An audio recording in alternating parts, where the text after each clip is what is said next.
Night settles gently over New York City, softening the sharp edges of concrete and steel. The streets grow quieter, the hum of traffic fades into a distant rhythm, and the city that never sleeps finally exhales. In this calm, it becomes easier to imagine that power does not always shout, that control does not always announce itself with flashing lights or gunfire. Some forms of authority exist almost invisibly, moving through the darkness without leaving footprints. Carlo Gambino ruled this way, silently, patiently, and with a discipline so complete that even those closest to him rarely heard his voice raised above a whisper. For decades, the American mafia was defined in the public imagination by violence and spectacle. Newspaper headlines celebrated bloody turf wars, dramatic assassinations, and flamboyant gangsters who seemed to crave attention as much as money. Yet behind all of that noise stood a man who rejected visibility as a weakness. While others chased fear and fame, Carlo Gambino built something far more enduring: quiet dominance. His name was spoken cautiously in back rooms and private homes, often followed by long pauses, as if even mentioning him required care. What makes Gambino's story so compelling is not how loudly he lived, but how little he seemed to exist at all. He gave no fiery speeches. He rarely appeared in photographs. He avoided trials, prison sentences, and public scandal with almost unnatural consistency. In an underworld where survival often depended on intimidation, Gambino chose restraint. In a world obsessed with power displays, he mastered the art of absence. To understand Carlo Gambino is to understand a different philosophy of crime, one rooted not in impulse, but in patience. He believed that the strongest position was the one least visible. That attention attracted danger. That loyalty was cultivated slowly, not enforced violently. These ideas may sound almost gentle, but they allowed him to outlast rivals who ruled through fear and chaos. While they burned brightly and briefly, Gambino remained steady, almost invisible, as decades passed around him. This story does not begin with gunshots or sirens. It begins with silence. With a man who understood that the most dangerous figure in the room is often the one who says the least. As listeners settle into the rhythm of this tale, it becomes clear that this is not simply a biography of a gangster, but a meditation on power itself, how it grows, how it hides, and how it survives. Carlo Gambino's reign stretched across some of the most turbulent years in American organized crime. He witnessed the transformation of the mafia from small immigrant gangs into a nationwide criminal corporation. He lived through wars that reshaped the underworld, alliances that rewrote its rules, and betrayals that ended entire dynasties. Through it all, he remained untouched not by luck alone, but by design. In the calm hours of the night, it is easier to imagine how such a man operated. Meetings held in quiet kitchens rather than smoky clubs. Decisions made slowly, sometimes over weeks or months, never in anger. Orders passed indirectly, layered through trusted intermediaries. Gambino understood that distance was protection. The further he stood from action, the safer, and more powerful, he became. Law enforcement knew his name, yet struggled to define his shape. Files grew thick with speculation but thin on evidence. Informants spoke in fragments, offering hints without clarity. Surveillance yielded little more than mundane routines, family visits, short walks, modest habits. There were no lavish displays of wealth, no reckless indulgences. Gambino's life, on the surface, appeared almost ordinary, and that ordinariness became his greatest disguise. As this story unfolds, the listener is invited not into chaos, but into control. Not into frenzy, but into patience. The rise of Carlo Gambino was not a sudden ascent, but a slow accumulation of trust, favors, and quiet influence. His downfall never came in the dramatic fashion audiences might expect. Instead, his life ended much as it was lived, without spectacle, without noise, without handcuffs or headlines screaming his name. Yet silence does not mean insignificance. On the contrary, Gambino's influence shaped the American mafia more deeply than many of its louder legends. The family that would eventually bear his name became the most powerful crime organization in the country, its reach extending into unions, ports, construction sites, and political corridors. And all of it was guided by a man who preferred the background to the spotlight. As you listen, there is no need to rush. This is a story meant to unfold slowly, like the city at night. Each chapter flows gently into the next, revealing how a boy from Sicily grew into a man whose authority required no introduction. A man who proved that true power does not demand to be seen. What happened next in Carlo Gambino's life would not shock through violence or drama, but through subtlety. Through choices made quietly, alliances formed carefully, and patience exercised relentlessly. And it is in those quiet decisions that his legend truly lives, not as a myth of brutality, but as a study in restraint. So settle in, let the noise of the day drift away, and allow this story to guide you through the shadows of history. Because sometimes, the most important stories are not the ones that shout for attention, but the ones that whisper, waiting for those who are willing to listen. Long before Carlo Gambino became a name spoken in hushed tones across New York, his world was shaped by a very different landscape. Southern Sicily at the turn of the 20th century was a place where time moved slowly, where dusty roads cut through olive groves, and where tradition governed life more firmly than law. Gambino was born in 1902 in the small town of Caccamo, a place where families lived close together and memories stretched back generations. Here, honor was not an abstract idea, but a daily responsibility, passed quietly from father to son. Sicily was poor, deeply rural, and largely forgotten by the distant Italian state. Government authority rarely reached into villages like Caccamo in any meaningful way. In this absence of power, other systems filled the void. Protection, justice, and order were often handled privately, through networks of influence that relied on loyalty rather than legality. This environment did not glamorize crime in the way later stories would, but it normalized the idea that survival depended on connections, discretion, and mutual obligation. Carlo grew up absorbing these lessons without formal instruction.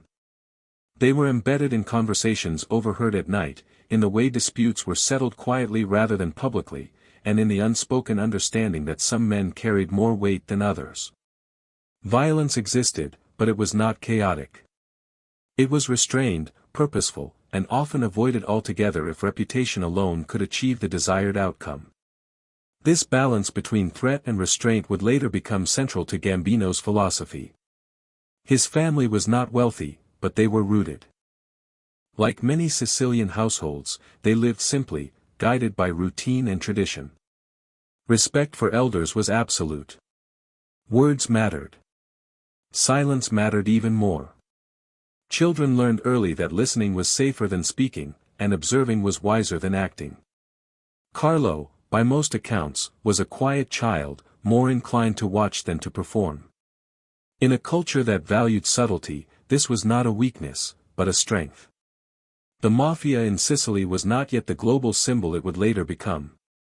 It functioned less as an organization and more as a social system, one intertwined with land ownership, labor, and local politics. For young boys like Carlo, the mafia was not something to join in a dramatic sense. It was something that existed, woven into the fabric of daily life. Certain families held influence. Certain names carried protection. And certain rules, though rarely written, were universally understood. One of the most important of these rules was omerta, the code of silence. Speaking to outsiders, especially authorities, was considered a betrayal not just of individuals, but of the entire community. This code was not enforced loudly. It did not require constant reminders. It was simply known. Silence was safety. Silence was loyalty. Silence was survival. Gambino would carry this principle with him for the rest of his life, refining it into a personal doctrine. As Carlo grew older, Sicily itself was changing. Economic hardship pushed many families toward desperate choices. Land was scarce, jobs were scarce, and opportunities were scarcer still. The idea of leaving, of crossing the ocean to America, spread quietly through villages like Caccamo.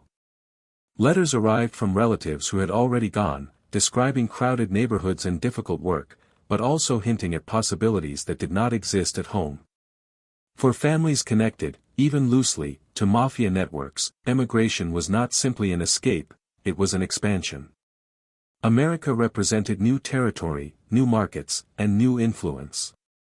But this influence would not be built through open conquest. It would require adaptation, patience, and the careful transfer of old-world rules into a new-world setting. Carlo Gambino was born into precisely the kind of mindset that could make that transition possible. By his teenage years, Gambino had already witnessed the consequences of impulsiveness. He had seen how men who spoke too much or acted too quickly often met sudden ends. He had also seen how those who moved quietly seemed to last. In Sicily, longevity was power. Surviving was not passive, it was an achievement. These lessons were learned not in classrooms, but through observation and memory. When Carlo left Sicily for the United States in the early 1920s, he did not arrive with grand ambitions or loud confidence. He carried something far more valuable, a deeply ingrained understanding of restraint. America, especially New York, would later test this understanding, challenging old traditions with new temptations. But the foundation was already set. Gambino did not need to invent himself. He only needed to adapt. The journey itself was transformative. Crossing the Atlantic meant leaving behind familiar rhythms and entering a world of uncertainty. For many immigrants, this transition was disorienting and overwhelming. For Gambino, it was an exercise in patience. He observed his surroundings the way he always had, carefully, quietly, absorbing information before acting. The crowded streets of New York would soon replace the narrow roads of Cacamo, but the principles remained the same. In Sicily, power had been local, intimate, and deeply personal. In America, it would become larger, more complex, and far more dangerous. Yet Gambino's upbringing prepared him for exactly this shift. He understood hierarchy. He understood loyalty. And most importantly, he understood that the strongest influence often operates unseen. As the old world faded behind him, its lessons did not disappear. They traveled with him, shaping every decision he would later make. The boy from Cacamo did not leave Sicily behind, he carried it within him, quietly, like a blueprint. And in the years to come, as others chased status and recognition, Gambino would rely on these early lessons to build something far more enduring. What awaited him in America was not immediate power, but opportunity wrapped in danger. And how he navigated that balance would define not only his life, but the future of organized crime itself. America did not welcome Carlo Gambino with open arms or easy success. When he arrived in New York City in the early 1920s, the city was already crowded with immigrants chasing the same fragile dream. The streets were loud, restless, and alive with movement, a sharp contrast to the slow, measured rhythms of rural Sicily. Tenement buildings rose high and close together, their windows glowing faintly at night, each one holding a family struggling to find stability. For many newcomers, survival itself became a daily negotiation, and Gambino entered this world quietly, without expectations of comfort. Like countless others, he settled among fellow Italians who clustered together for familiarity and protection. Neighborhoods such as Brooklyn and parts of Manhattan became small echoes of the old country, filled with familiar accents, foods, and customs. Yet the rules here were different. Authority was visible, police were present, and the risks of exposure were far greater. For someone shaped by discretion, this environment demanded even greater care. Carlo did not arrive as a documented citizen. His status forced him to live cautiously from the very beginning. Every interaction carried risk. Every decision had consequences. While others sought attention or quick money, Gambino understood that invisibility was not merely a strategy, it was a necessity. He took whatever work he could find, blending into the immigrant workforce, learning the city not through ambition, but through observation. New York at the time was a city in transition. Prohibition loomed, and with it came opportunity for those willing to operate outside the law. Alcohol, suddenly illegal, became more valuable than ever, and entire underground networks began forming to meet the demand. For men connected to Sicilian traditions, this shift felt strangely familiar. Once again, the official system failed to meet public desire, and once again, unofficial structures stepped in to fill the gap. Gambino watched as these networks grew. He did not rush to the center. Instead, he stayed on the edges, learning who held influence, who spoke too loudly, and who survived without attracting attention. In these early years, his name carried little weight, but his reliability began to matter. He followed instructions precisely. He avoided unnecessary risk. He listened far more than he spoke. It was during this period that Gambino began forming associations that would quietly shape his future. These were not dramatic introductions or cinematic moments, but gradual alignments built on trust. In the immigrant underworld, reputation traveled slowly but endured. A man who kept his word and avoided trouble became valuable.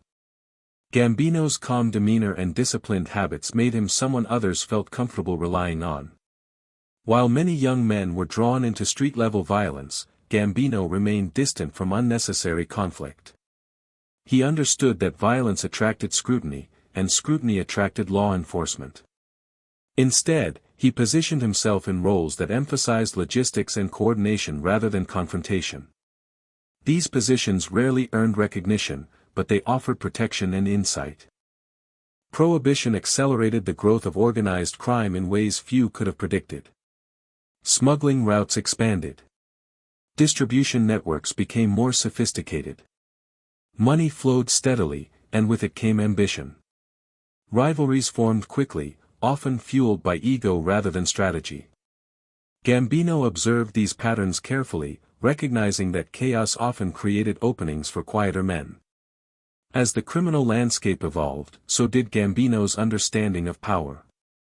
He saw that leadership did not always belong to the most feared individual, but to the one who could maintain stability. Those who acted impulsively rose fast and fell faster. Those who controlled information, who knew when to act and when to wait, lasted. Gambino's undocumented status further reinforced his cautious approach. Any encounter with authorities could mean deportation, ending his American life before it truly began. This constant pressure sharpened his instincts. He learned how to stay out of sight, how to let others take risks while he remained protected. Over time, this approach became second nature. Despite his low profile, Gambino's connections deepened. He became associated with figures who recognized his value, men who understood that loyalty and discretion were worth more than brute force. These associations did not elevate him immediately, but they placed him within a growing structure that would later dominate organized crime in New York. The city itself became his classroom. He learned the rhythms of neighborhoods, the flow of goods, and the vulnerabilities of systems meant to regulate them. He observed how corruption seeped into institutions, how officials could be influenced quietly, and how silence often spoke louder than threats. Each lesson added to his growing understanding of how America worked beneath its surface. By the mid-1920s, Gambino was no longer simply surviving. He was positioning himself. Without drawing attention, he had become a dependable presence within criminal circles that valued consistency. His rise was invisible, measured not in titles or headlines, but in trust. The immigrant dream promised transformation, but for Gambino, transformation did not mean reinvention. It meant application. He applied old-world principles to new-world opportunities, adapting without abandoning the core values that shaped him. Where others saw America as a place to escape their past, Gambino saw it as a place to refine it. What lay ahead was far more dangerous than these early years. Power struggles, betrayals, and wars would soon reshape the underworld. Yet as those storms gathered, Gambino remained calm, quietly preparing. He had learned how to exist between worlds, between legality and crime, between visibility and secrecy. And it was in that narrow space that his future power would grow. As the city continued to expand and organized crime grew more complex, Gambino stood ready, not as a reckless dreamer, but as a patient observer. What he would do next would not announce itself. It would unfold slowly, almost imperceptibly, setting the stage for a rise that few would see coming. As the years passed, Carlo Gambino began to understand New York not just as a city, but as a living system, one made up of routines, hierarchies, and unspoken agreements. By the late 1920s, he was no longer simply an immigrant trying to survive. He had found his place within a growing network of organized crime, though his position remained deliberately modest. While others chased visibility, Gambino continued to operate in the background, refining a skill that would define his entire life, learning power by watching it rather than wielding it openly. Within mafia circles, reputation mattered more than titles. A man's value was measured by how reliably he followed instructions, how calmly he handled pressure, and how little trouble he attracted. Gambino excelled in all three. He was known as someone who did not panic, did not boast, and did not make enemies unnecessarily. In a world filled with volatile personalities, this steadiness stood out. He aligned himself with figures who recognized discipline when they saw it. These relationships were not friendships in the conventional sense. They were quiet understandings built on shared interests and mutual respect. Gambino listened closely during conversations, absorbing more than he revealed. When asked to carry out tasks, he did so efficiently, without leaving trails or drawing attention. Over time, this reliability became his signature. Unlike many of his contemporaries, Gambino avoided street-level theatrics. He understood that shouting commands or asserting dominance through force created ripples that traveled far beyond their intended targets. Instead, he learned the value of indirect control, of influencing outcomes without being visibly involved. This approach required patience and confidence, qualities Gambino had developed since childhood.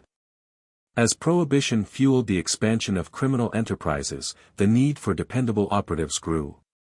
Smuggling operations, distribution networks, and financial arrangements required coordination rather than aggression. Gambino found himself increasingly involved in these quieter aspects of the underworld.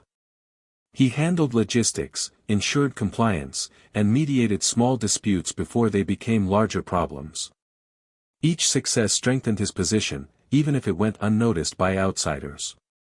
One of the most important lessons Gambino absorbed during this time was the importance of alliances. He observed how rival groups could coexist peacefully if their interests aligned, and how wars often erupted when pride outweighed reason. Gambino positioned himself as someone who could be trusted to keep balance. This made him valuable not just to his immediate associates, but to the broader structure forming around the New York Mafia. He also learned when to disappear.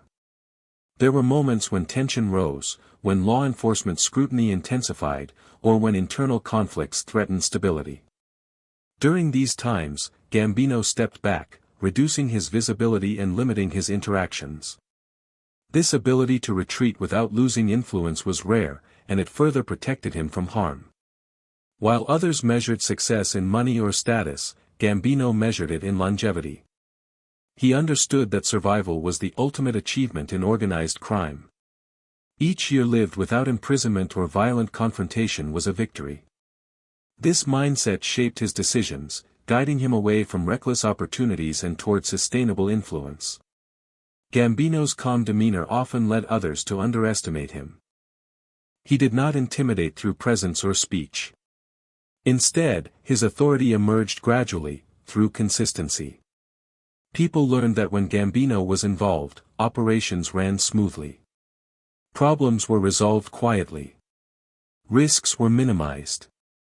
Over time, his involvement became something others sought rather than avoided. He also studied those who failed.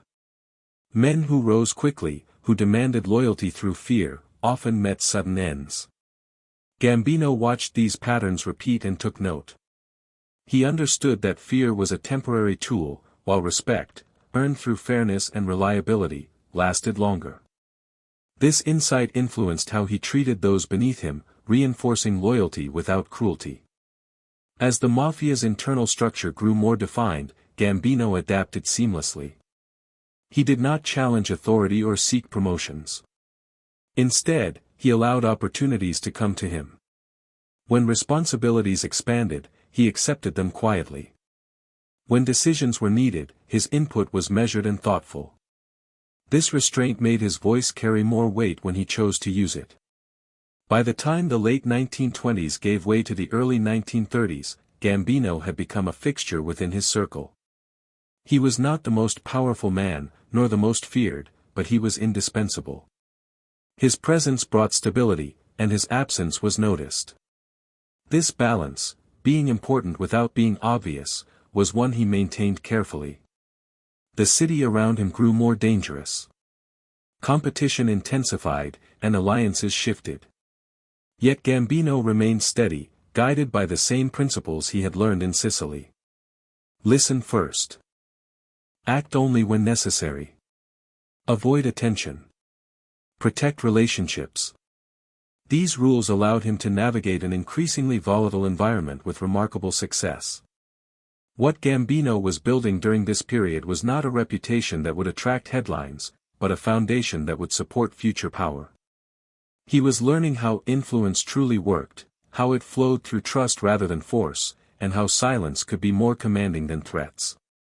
As tensions began to rise within the mafia itself, setting the stage for conflicts that would soon erupt, Gambino stood ready, not as a warrior, but as a survivor. He had positioned himself carefully, insulated from chaos, prepared to endure whatever storms lay ahead. And in that preparation, the quiet shape of his future dominance was already taking form. By the early 1930s, the quiet balance Carlo Gambino had learned to navigate was about to be shattered. Beneath the surface of New York's organized crime world, tension had been building for years, tightening slowly like a held breath. Alliances were fragile, loyalties uncertain, and ambition simmered behind polite gestures. What followed would become known as the Castellammarese War, a violent internal conflict that reshaped the American mafia and tested every man caught within it. For Gambino, this period was not defined by gunfire or glory, but by survival through restraint. The war emerged from an old rivalry carried across the Atlantic from Sicily. Two factions, each loyal to different bosses and traditions, competed for dominance over New York's criminal landscape. On one side stood Joe Masuria, a powerful and increasingly paranoid leader who demanded absolute loyalty. On the other was Salvatore Maranzano, representing the Castellammarese clan, bringing with him old-world ideas of hierarchy and control. What began as political maneuvering soon devolved into open violence. Assassinations became frequent, sudden, and unsettling. Men vanished. Bodies appeared in streets and alleyways. Trust eroded quickly as fear spread through every level of the organization. Even those who believed themselves protected realized that no position was truly safe. In this environment, speaking too much could be fatal, and choosing the wrong allegiance could end a life overnight. Carlo Gambino was still a relatively minor figure during this time, and that status, paradoxically, became one of his greatest advantages. He was close enough to observe events as they unfolded, yet distant enough to avoid being targeted.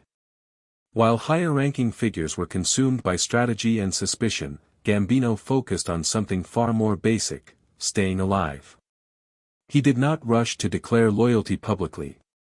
Instead, he maintained a careful neutrality, performing his duties without drawing attention, avoiding political conversations, and limiting his exposure to volatile personalities.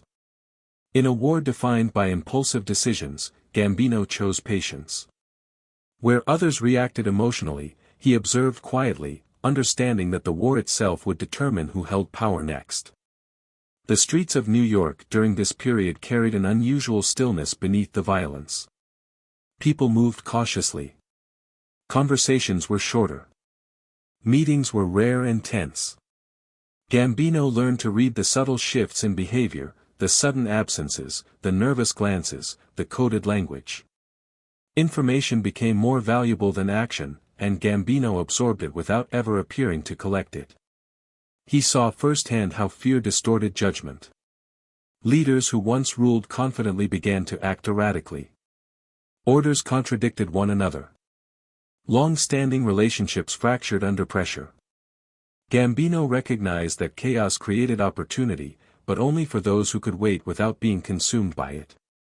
As killings escalated, Gambino avoided situations that could force him into direct conflict. He declined meetings that seemed unnecessary. He distanced himself from men who drew attention. His movements became predictable in their simplicity, offering nothing for enemies or authorities to interpret as threat or ambition. This period reinforced a belief that would guide him for the rest of his life: wars do not reward the brave, they reward the careful. Gambino watched men with reputations for toughness fall quickly, their confidence becoming their undoing. He also saw how loyalty, when demanded too aggressively, often turned into resentment. When the war finally reached its turning point, it did so quietly. Joe Masuria was assassinated by his own men, a betrayal born not of rage, but calculation. Shortly afterward, Salvatore Maranzano met a similar fate, killed by assassins who recognized that his vision of old-world dictatorship no longer suited the evolving mafia. The violence did not end suddenly, but it lost its direction, fading into a reorganization rather than a continuation. For Gambino, the end of the Castellamarese War was not a moment of celebration. It was a moment of clarity. He had survived one of the bloodiest internal conflicts in mafia history without firing a shot or attracting attention. More importantly, he had learned exactly how fragile power could be when it relied on fear alone. Out of the chaos emerged a new structure, guided by younger, more pragmatic leaders who understood that endless war was bad for business. This shift favored men like Gambino, quiet, disciplined, and adaptable. His ability to remain neutral without appearing disloyal positioned him well within the reorganized order. The war left deep scars on the underworld. Trust would never fully return, but a new emphasis on stability began to take hold. Gambino adapted easily to this change, having never relied on violence as his primary tool. He understood that the future belonged to those who could manage conflict quietly rather than ignite it. In the aftermath, Gambino's reputation grew subtly. Not as a fighter, but as a survivor. Men noticed that he had remained steady while others disappeared. They noted his discipline, his lack of ego, his careful judgment. These observations were rarely spoken aloud, but they accumulated over time, adding weight to his presence. The Castellamarese War taught Gambino that power was not something to seize in moments of upheaval, but something to inherit through endurance. While others exhausted themselves chasing control, he conserved his energy, waiting for the dust to settle. When it did, he was still standing. As the mafia reorganized itself into a more structured and modern entity, Gambino found himself quietly aligned with the future rather than the past. The war had destroyed many old assumptions, but it had also revealed a new truth: the most dangerous man was not the one with the gun, but the one who knew when not to use it. This lesson, learned during one of the darkest chapters in mafia history, became a cornerstone of Carlo Gambino's approach. He had passed through chaos untouched, emerging not as a hero or a villain, but as something far more enduring, a man who understood that silence, when wielded correctly, could outlast even the loudest violence. When the violence of the Castellamarese War finally subsided, New York's underworld found itself exhausted and uncertain. Too many men were dead, too many alliances broken, and too much attention had been drawn from law enforcement. The old way of ruling through brute force had proven unsustainable. Out of this realization emerged a quiet but revolutionary idea: organized crime would no longer be governed by impulsive dictators, but by structure, cooperation, and long-term profit. At the center of this transformation stood Charles "Lucky" Luciano, whose vision would reshape the mafia in America, and quietly open the door for men like Carlo Gambino. Luciano understood what others had failed to grasp. Endless internal wars weakened everyone involved. They drained resources, attracted police scrutiny, and destabilized income streams. His solution was simple but radical: replace chaos with order. The traditional Sicilian model of absolute bosses would be dismantled in favor of a system that encouraged balance. Power would be shared, disputes would be settled collectively, and no single man would be allowed to plunge the entire underworld into war for personal ambition. This new system became known as the Commission, and with it came the formal recognition of New York's 5 families. Each family would control its own territory and operations, but all would answer to a governing body designed to prevent conflict. It was a corporate approach to crime, prioritizing stability over ego. For flashy personalities, this structure felt limiting. For quiet strategists, it was an opportunity. Carlo Gambino fit naturally into this emerging order. He had never relied on fear or spectacle, and he had survived the previous era precisely because he avoided attention. The Luciano Revolution validated everything Gambino already believed, that longevity mattered more than dominance, and that influence was most effective when invisible. During this period, Gambino aligned himself closely with those who supported Luciano's vision. These were men who valued discipline, discretion, and efficiency. Meetings were conducted with care. Decisions were made slowly. Language became measured, coded, and deliberate. Gambino thrived in this environment, where listening was as valuable as speaking. While others jockeyed for formal titles and recognition, Gambino continued to operate without seeking advancement.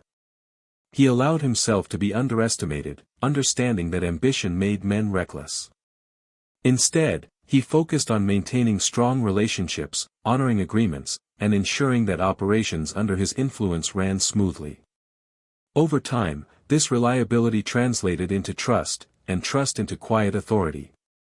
The restructuring of the mafia also introduced new economic opportunities. Prohibition was still in effect, and organized crime had become deeply embedded in bootlegging, gambling, and labor racketeering.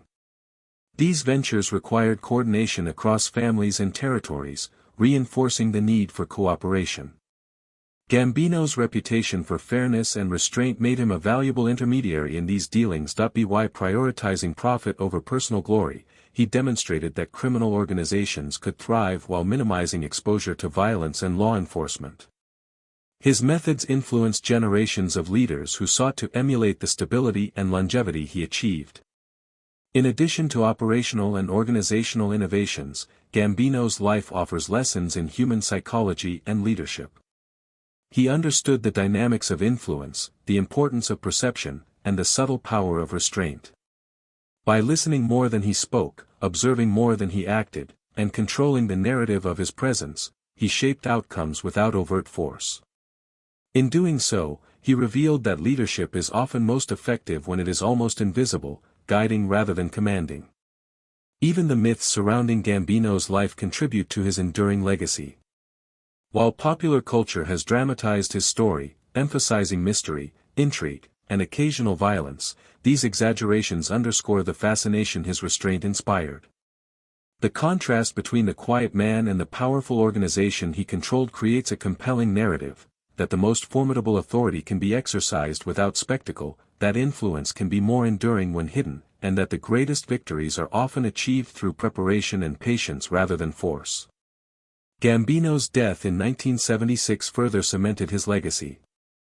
Unlike so many mafia figures, he died peacefully, at home, surrounded by family, having avoided both violent betrayal and legal entanglement. The organization he left behind continued to function efficiently, guided by the systems and principles he had instilled. The transition to Castellano's leadership was largely smooth, a testament to Gambino's foresight. In the violent and unpredictable world of organized crime, such continuity was extraordinary. Reflecting on Gambino's life also highlights the broader implications of his methods. His approach challenges conventional narratives about power, authority, and leadership. He demonstrates that influence is not always measured by visibility, intimidation, or immediate impact. Enduring power often lies in subtlety, patience, and careful management of both human and operational systems. Gambino's success was built not on fear, but on trust, not on spectacle, but on consistency, not on impulsive action, but on strategic foresight. Moreover, Gambino's philosophy offers insight into risk management. He meticulously minimized exposure to law enforcement, public scrutiny, and internal betrayal. His compartmentalization of operations, use of trusted intermediaries, and cultivation of loyalty created multiple layers of protection. Each decision reflected an understanding that survival in the underworld depended not just on strength, but on foresight, discipline, and adaptability. The human element of his legacy is equally profound. Gambino was a man who valued family, discipline, and quiet control. He applied these principles universally, both within his personal life and his organization. By separating domestic life from criminal operations, he protected those closest to him while maintaining professional effectiveness. His ability to navigate the complexities of relationships, trust, and loyalty exemplifies leadership that is strategic rather than impulsive. Even in a broader historical context, Gambino stands out. He witnessed the transformation of organized crime in America, from immigrant street gangs to structured criminal enterprises integrated with legitimate business and labor. He adapted to social change, law enforcement pressure, and generational shifts within the mafia, demonstrating resilience and strategic intelligence. Few leaders in any sphere, criminal or otherwise, have maintained such longevity while adapting to a changing world. Gambino's enduring influence is also evident in the cultural perception of the mafia. He represents a different model of criminal leadership, one where discipline and discretion outweigh violence and spectacle, where strategy surpasses impulse, and where the quiet accumulation of power outlasts the flashy display of it. Gambino demonstrated this ability repeatedly, prioritizing the health of the organization over individual profit. He understood that stability protected everyone involved, and that short-term sacrifices often led to long-term security. This mindset further distinguished him from peers who continued to chase immediate rewards. As the years passed, Gambino's position strengthened, though it remained unofficial. He became someone others consulted quietly, someone whose opinion carried weight without needing endorsement. His voice was rarely the loudest in the room, but when he spoke, people listened.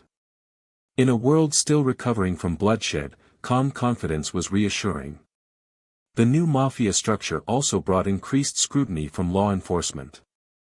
Authorities began to recognize patterns, tracing connections and monitoring known figures. Once again, Gambino's low profile served him well. He avoided direct exposure, insulating himself through layers of trusted associates. While others became targets of investigation, Gambino remained largely untouched. Luciano himself would not escape the reach of the law, eventually facing imprisonment and deportation.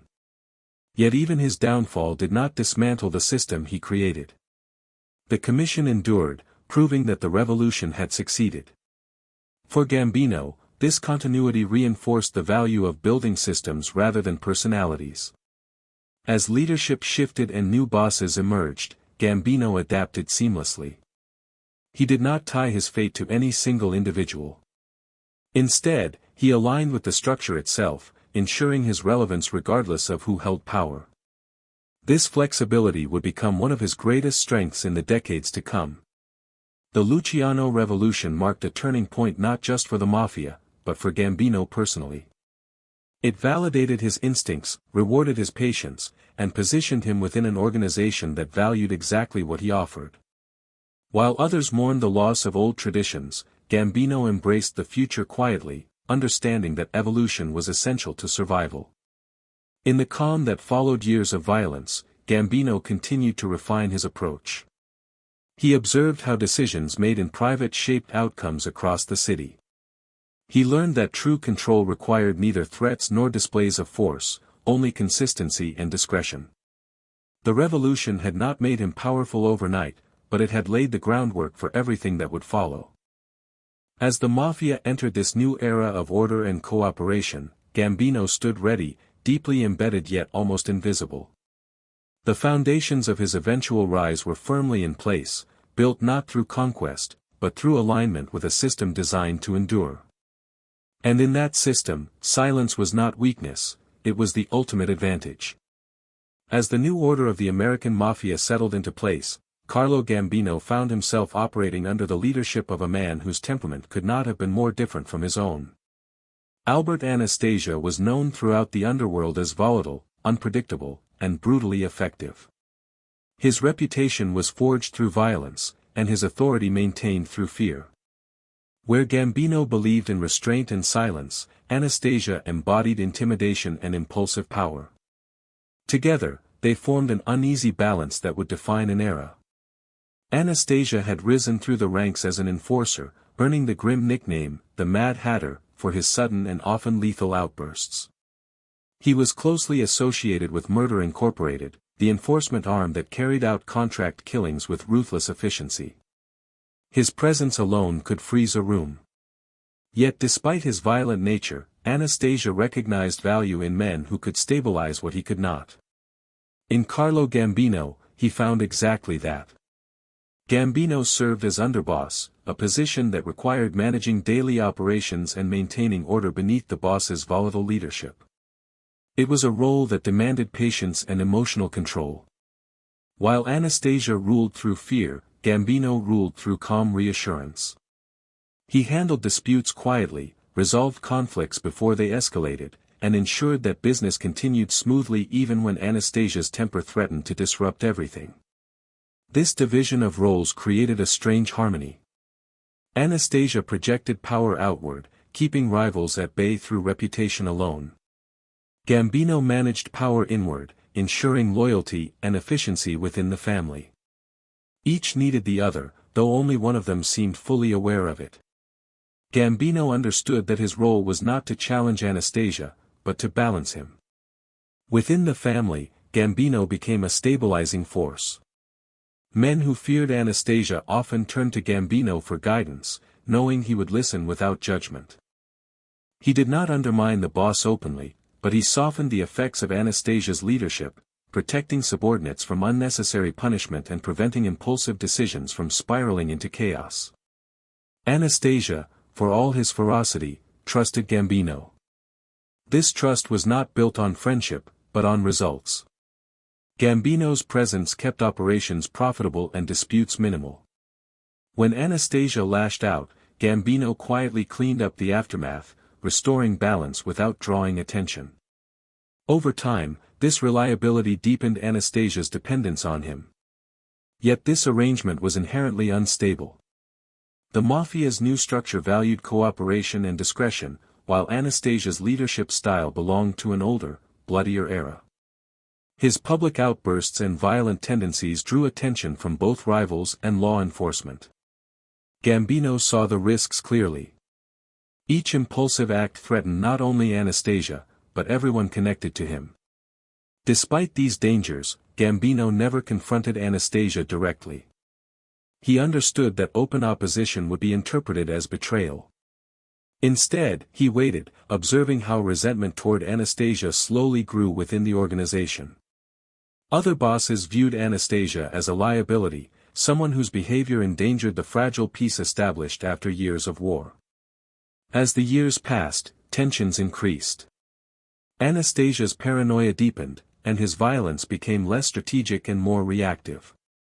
Gambino remained steady, continuing to manage operations efficiently while distancing himself from Anastasia's excesses.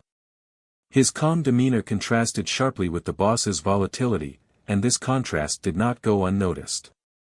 Meetings with other families grew strained. Anastasia's presence often overshadowed negotiations, his reputation making cooperation difficult. Gambino, however, maintained quiet relationships across family lines, communicating subtly and building trust. He became a bridge between factions, respected for his discretion even by those who feared Anastasia. Within the family, loyalty began to shift, not away from Anastasia entirely, but toward Gambino as a reliable alternative. Men looked to him for stability, sensing that his leadership style aligned more closely with the evolving mafia. Gambino never encouraged this perception openly, but he did nothing to discourage it. This period tested Gambino's patience more than any before. Serving beneath a volatile leader required constant vigilance. One misstep could be fatal. Yet Gambino endured, understanding that time was his greatest ally. He knew that systems outlasted individuals, and that the mafia's direction was moving away from fear-driven leadership. The calm beneath the violence was not accidental, it was Gambino's work. He absorbed pressure quietly, shielding others from Anastasia's rage while ensuring that profits continued to flow. This ability to maintain order under chaos elevated Gambino's standing, even as he remained officially in the background. As Anastasia's behavior grew increasingly erratic, the question of succession loomed unspoken. Gambino did not seek answers publicly. He waited, allowing circumstances to unfold. In the mafia, opportunities often arrived disguised as crises, and Gambino understood this better than most. The contrast between the two men became more pronounced with each passing year. Anastasia represented the past, raw, violent, and unsustainable. Gambino represented the future, controlled, calculated, and quiet. This tension would not remain unresolved forever. For now, Gambino continued to serve, to observe, and to wait. Beneath the surface of daily operations, the balance of power was slowly shifting. And though no one announced it aloud, the calm beneath Anastasia's violence was already shaping the next chapter of the mafia's history. The morning Albert Anastasia was killed began like many others, unremarkable and quiet, offering no warning of the shift it would bring to the underworld. In organized crime, moments that change everything often arrive without ceremony. There are no announcements, no formal endings, only a sudden absence where power once stood. For those who understood the deeper currents of the mafia, Anastasia's death was not shocking for its brutality, but for what it represented, the final break from an era ruled by fear. Anastasia had grown increasingly isolated in the years leading up to his death. His violent outbursts, once tolerated as the price of strength, had become liabilities. Other bosses viewed him as unpredictable, a man who threatened the stability carefully built after the Castellamarese War. Law enforcement attention followed him closely, and his refusal to adapt to the quieter, business-oriented mafia made him dangerous to allies as well as enemies. Carlo Gambino watched this deterioration with the same patience that had guided him through every turning point in his life. He did not criticize Anastasia openly. He did not signal ambition. Instead, he continued to manage operations smoothly, reinforcing his image as a stabilizing force. Those around him sensed the shift long before it occurred. Power was already drifting away from Anastasia, not through rebellion, but through quiet consensus. The assassination itself was swift and symbolic. Anastasia was gunned down in a barbershop in Manhattan, a place associated with routine and vulnerability. There was no prolonged struggle, no dramatic chase. Within moments, one of the most feared men in the mafia was gone. The violence was contained, controlled, and precise, very different from the chaotic bloodshed that had defined Anastasia's rise. What followed was silence. No immediate retaliation. No public mourning. No declarations of war. This absence of reaction spoke louder than any response could have. The mafia had changed, and the manner of Anastasia's death reflected that transformation. It was not an act of rage, but a calculated decision made to restore balance. Gambino's role in the assassination has been debated for decades, often shrouded in speculation rather than evidence. What matters more than the details is the outcome. Anastasia's removal cleared the path for a leadership style aligned with the new mafia, one that valued discretion over intimidation. Gambino emerged not as a conqueror, but as the natural successor to stability. In the days after the killing, Gambino did not rush to assert authority. There were no meetings called to celebrate the change. Instead, operations continued without interruption. This continuity reassured allies and subordinates alike. Business carried on as if nothing had happened, reinforcing the idea that Gambino's leadership was not disruptive, but restorative. Other families watched closely. They saw that Anastasia's death did not ignite conflict. They saw that Gambino's influence brought calm rather than chaos. This reaction validated the decision in the eyes of the broader commission. Stability had been preserved, and the risk of internal war avoided. For Gambino, this moment marked a turning point, but not a transformation of character. He did not change his approach or his demeanor. He simply stepped into a role he had been preparing for quietly over many years. His authority was not proclaimed, it was accepted. The underworld took note of how smoothly the transition occurred. Men who had once feared Anastasia now found themselves operating under a leader who spoke softly and acted deliberately. Loyalty was no longer extracted through terror, but earned through fairness and consistency. This shift reshaped the internal culture of the family, encouraging discipline and long-term thinking. Gambino's ascent also signaled a broader message to organized crime across the country. The era of flamboyant, violent bosses was ending. Survival now depended on adaptability and restraint. Gambino embodied these qualities, not as a performance, but as a way of life. Law enforcement, too, struggled to respond. Anastasia's death removed a visible target, replacing it with a leader who left little to investigate. Gambino's low profile made him difficult to pursue, and the absence of public conflict reduced pressure from authorities. Once again, silence proved to be his greatest protection. In the aftermath, Gambino focused on consolidation rather than expansion. He reinforced existing alliances, resolved lingering disputes, and ensured that all operations aligned with his philosophy of minimal exposure. His leadership was steady, almost invisible, yet profoundly effective. Those who knew him understood that Gambino had not seized power through force. He had allowed circumstances to align naturally.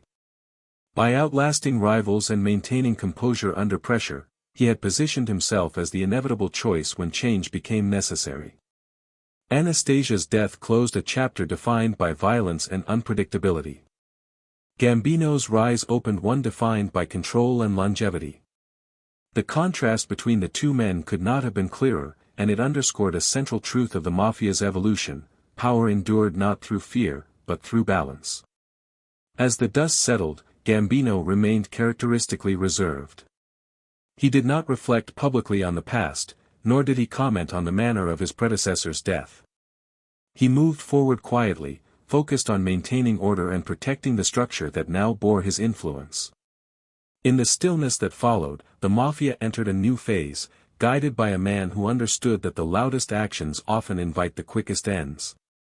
Gambino's leadership, born from patience and silence, would define this era, and ensure that his name, though rarely spoken aloud, would carry more weight than ever before.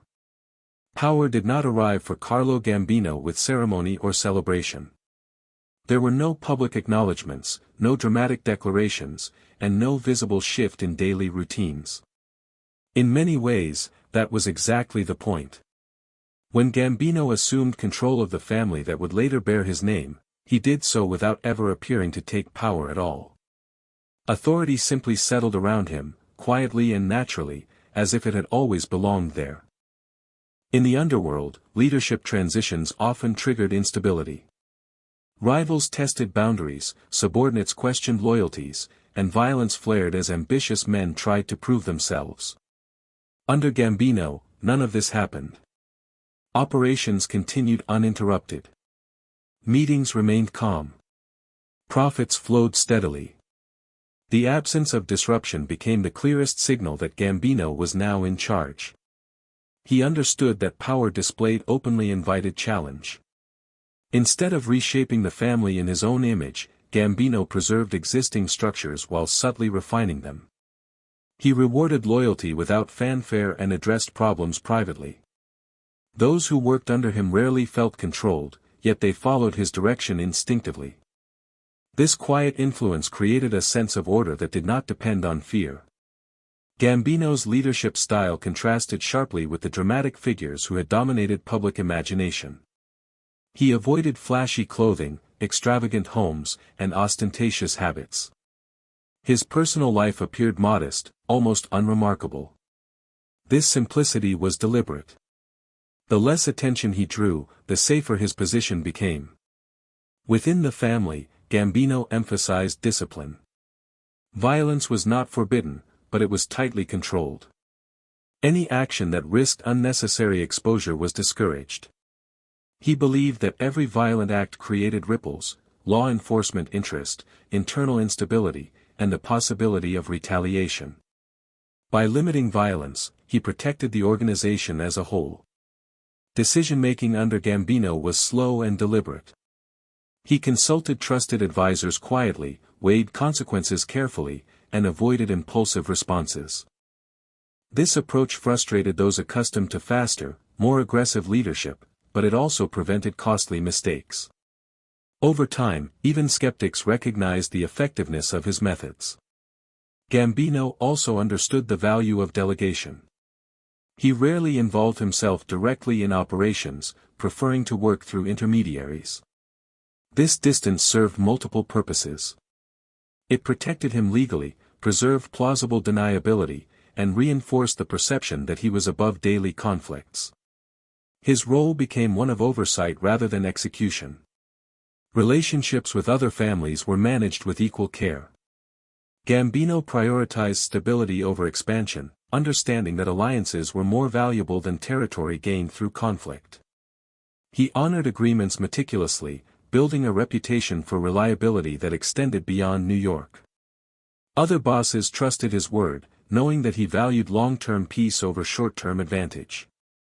Within the broader mafia structure, Gambino emerged as a quiet authority figure. He did not dominate commission meetings or push his agenda aggressively. Instead, he influenced outcomes through subtle persuasion and strategic patience. When he spoke, his words carried weight precisely because he spoke so rarely. Law enforcement found little to exploit. Gambino's lack of visibility made surveillance difficult. He avoided predictable patterns, limited his exposure, and insulated himself through layers of trusted associates. Investigations produced fragments, suspicions, and rumors, but rarely evidence. Gambino remained a presence known more through inference than observation. As years passed, the family under Gambino grew stronger, not through dramatic expansion, but through consolidation.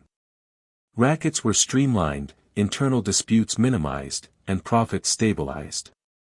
The organization functioned more like a corporation than a gang, guided by policies rather than personalities. Gambino's authority rested not on fear, but on a shared understanding that his leadership benefited everyone. Subordinates prospered under his rule, enjoying relative stability and protection from law enforcement scrutiny. This mutual benefit fostered loyalty deeper than that enforced by intimidation. Despite his power, Gambino never appeared triumphant. He remained cautious, aware that success bred envy and attention. He avoided becoming a symbol, understanding that symbols attract challengers. Instead, he let the family's efficiency speak for itself. Those outside the organization often underestimated him. Without the dramatic flair of other bosses, Gambino seemed unremarkable. This underestimation was one of his greatest assets. While rivals focused on louder threats, Gambino operated undisturbed. As the years unfolded, it became clear that Gambino had achieved something rare in organized crime: control without chaos. His reign did not depend on constant reinforcement through violence. It endured through consistency, discretion, and patience. The family's growing influence extended quietly into labor unions, ports, construction, and distribution networks. These ventures generated steady income without attracting attention, aligning perfectly with Gambino's philosophy. Each successful operation reinforced his authority without ever displaying it. Gambino's leadership was not about dominance, but stewardship. He saw himself as a caretaker of an institution rather than its ruler. This perspective shaped every decision, ensuring that the family would outlast individual ambitions. As time passed, the name Gambino began to carry meaning beyond the man himself. It became associated with stability, efficiency, and restraint. Yet Carlo Gambino remained in the background, content to let the organization's success speak in his place. In assuming control without a crown, Gambino redefined what it meant to be a mafia boss. He proved that the most enduring power was not seized, but accepted, and that true authority did not need to be seen to be felt. Carlo Gambino's true strength did not lie in muscle or intimidation, but in a philosophy that guided every decision he made. Over time, this way of thinking became so consistent that those around him began to recognize it as a doctrine, even if it was never formally spoken. It was a quiet code built on restraint, patience, and invisibility, and it shaped how one of the most powerful criminal empires in America functioned for decades. At the center of Gambino's approach was a simple belief: attention was danger. The more visible a man became, the closer he moved to his own downfall. Gambino avoided headlines, rumors, and spectacle with near obsession. He dressed plainly, lived modestly, and kept his public appearances minimal. This was not humility, but strategy. By blending into the background, he reduced the chances of being targeted by rivals or authorities. Violence, in Gambino's view, was a tool of last resort. He did not forbid it outright, but he demanded that it be purposeful, controlled, and rare. Each violent act carried consequences: investigations, retaliation, and internal unrest. Gambino understood that fear could force obedience temporarily, but it also bred resentment and unpredictability. Stability, on the other hand, fostered loyalty. Under his leadership, disputes were handled quietly. Problems were addressed before they escalated. Compromises were preferred over confrontations. This approach required patience, but it preserved the organization's long-term health. Men learned that bringing issues to Gambino resulted in solutions, not chaos. This reinforced his authority without the need for threats. Gambino also believed in strong insulation. He distanced himself from daily operations, relying on trusted intermediaries to carry out directives. This separation served multiple purposes. It protected him legally, reduced his exposure, and reinforced his position as an overseer rather than a participant. Those beneath him handled details, Gambino handled direction. Trust was another cornerstone of his doctrine. Gambino placed great value on loyalty, but he did not demand it through fear. Instead, he rewarded reliability with opportunity and protection. Men who followed the rules prospered. Those who caused problems found themselves quietly sidelined rather than publicly punished. This subtle discipline maintained order without drawing attention. Information flowed carefully under Gambino's rule. He limited who knew what, ensuring that no single person had a complete picture of operations. This compartmentalization reduced risk and prevented betrayal from causing widespread damage. Knowledge was power, and Gambino controlled it meticulously. His doctrine extended beyond his own family to interactions with other mafia organizations. Gambino valued alliances over expansion. He avoided unnecessary conflicts and honored agreements strictly.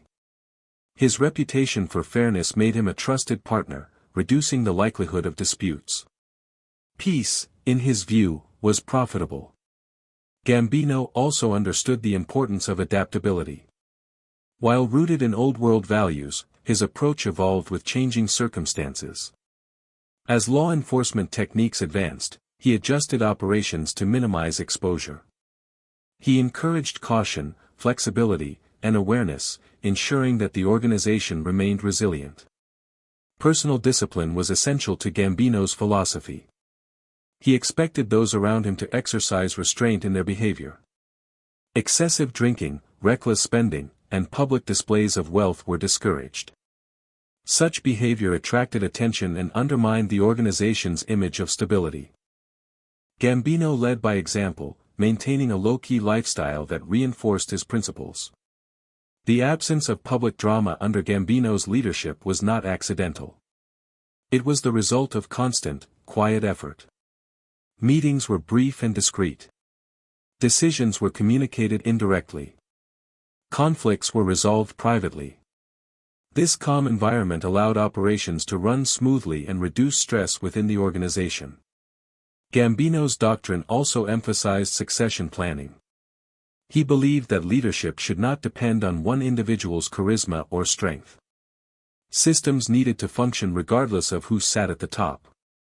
This perspective ensured continuity and reduced the risk of power struggles. Those who worked under Gambino often described a sense of predictability. They knew what was expected, what was tolerated, and what was forbidden. This clarity reduced internal conflict and fostered cooperation. Gambino's authority was rarely challenged because it was rarely felt as oppressive. Law enforcement struggled to counter this approach. Without violence or public displays, there were fewer entry points for investigations.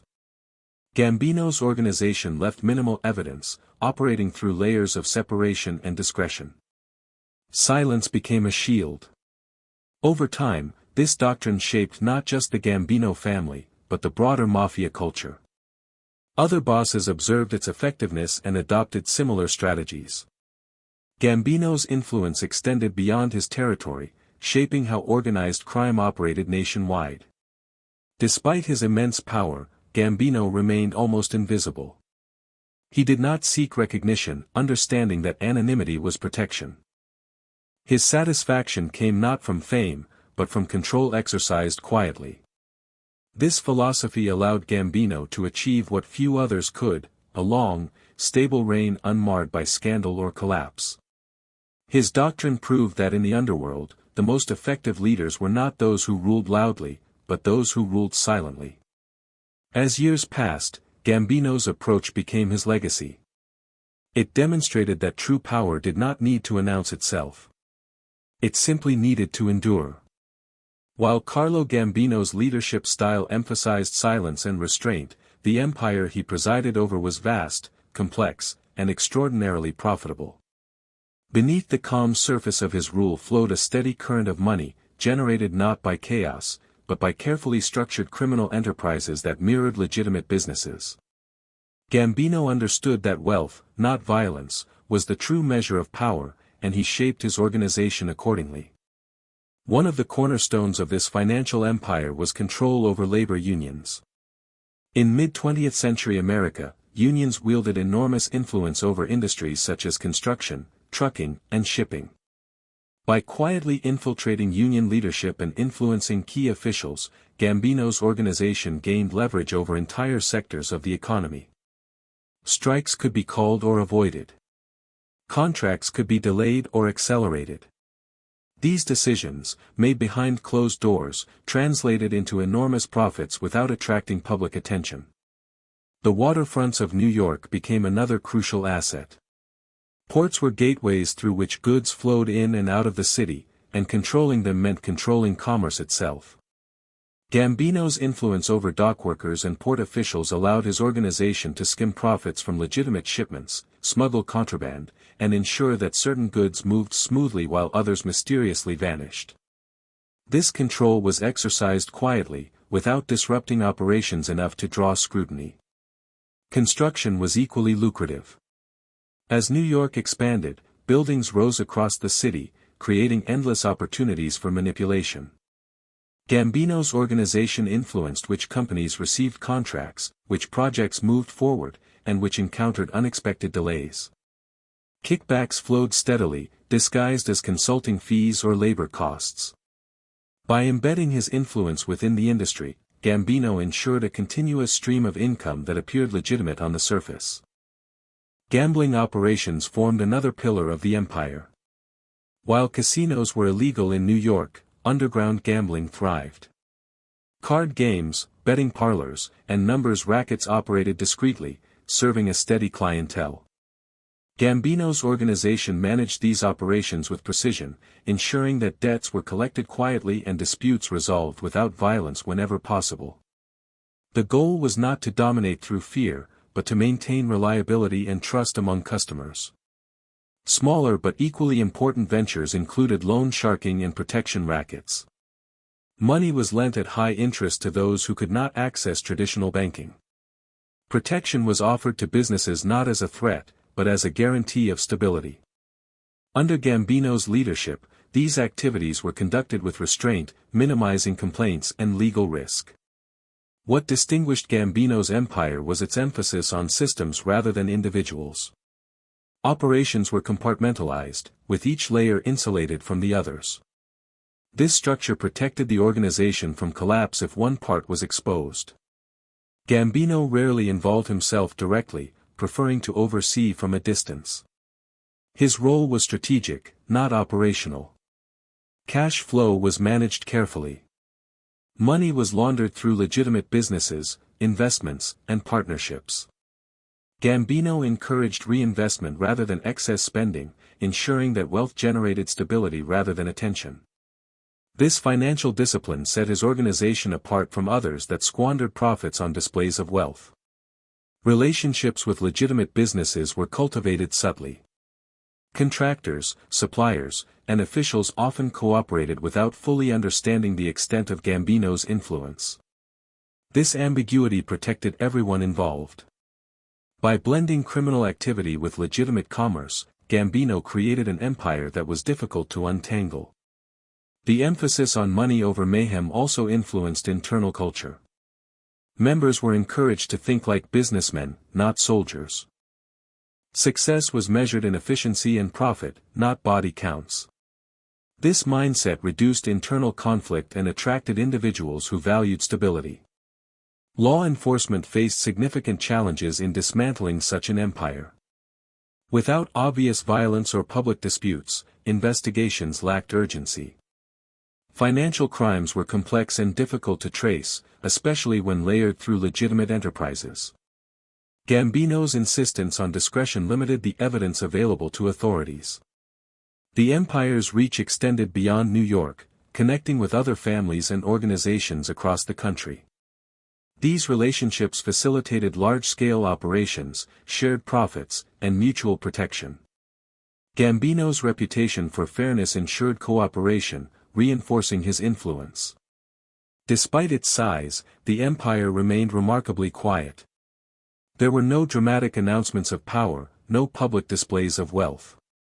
The machinery of profit ran smoothly, almost invisibly, reflecting Gambino's belief that success should never draw attention. This focus on money transformed the mafia from a collection of gangs into a sophisticated criminal enterprise. Gambino's leadership demonstrated that crime, when organized methodically, could generate immense wealth with minimal disruption. His empire thrived not through intimidation, but through integration into the fabric of the city. As years passed, the steady accumulation of wealth reinforced Gambino's authority. Money funded loyalty, protected operations, and ensured longevity. It allowed the organization to weather changes in law enforcement and society. In prioritizing money over mayhem, Gambino redefined what it meant to rule the underworld. He proved that the most enduring empires were built quietly, through patience and discipline.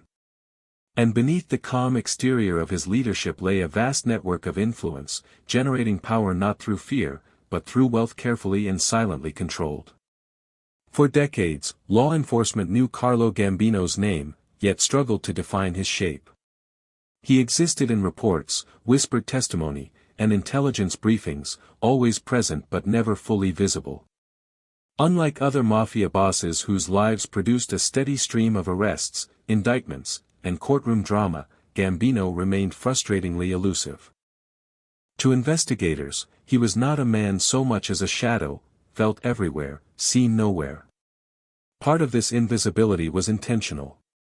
Gambino understood the limits of law enforcement long before many of his rivals did. He studied patterns, learned how investigations were built, and adjusted his behavior accordingly. He avoided predictable routines, limited his public appearances, and never spoke openly about business. Every action was calculated to reveal as little as possible.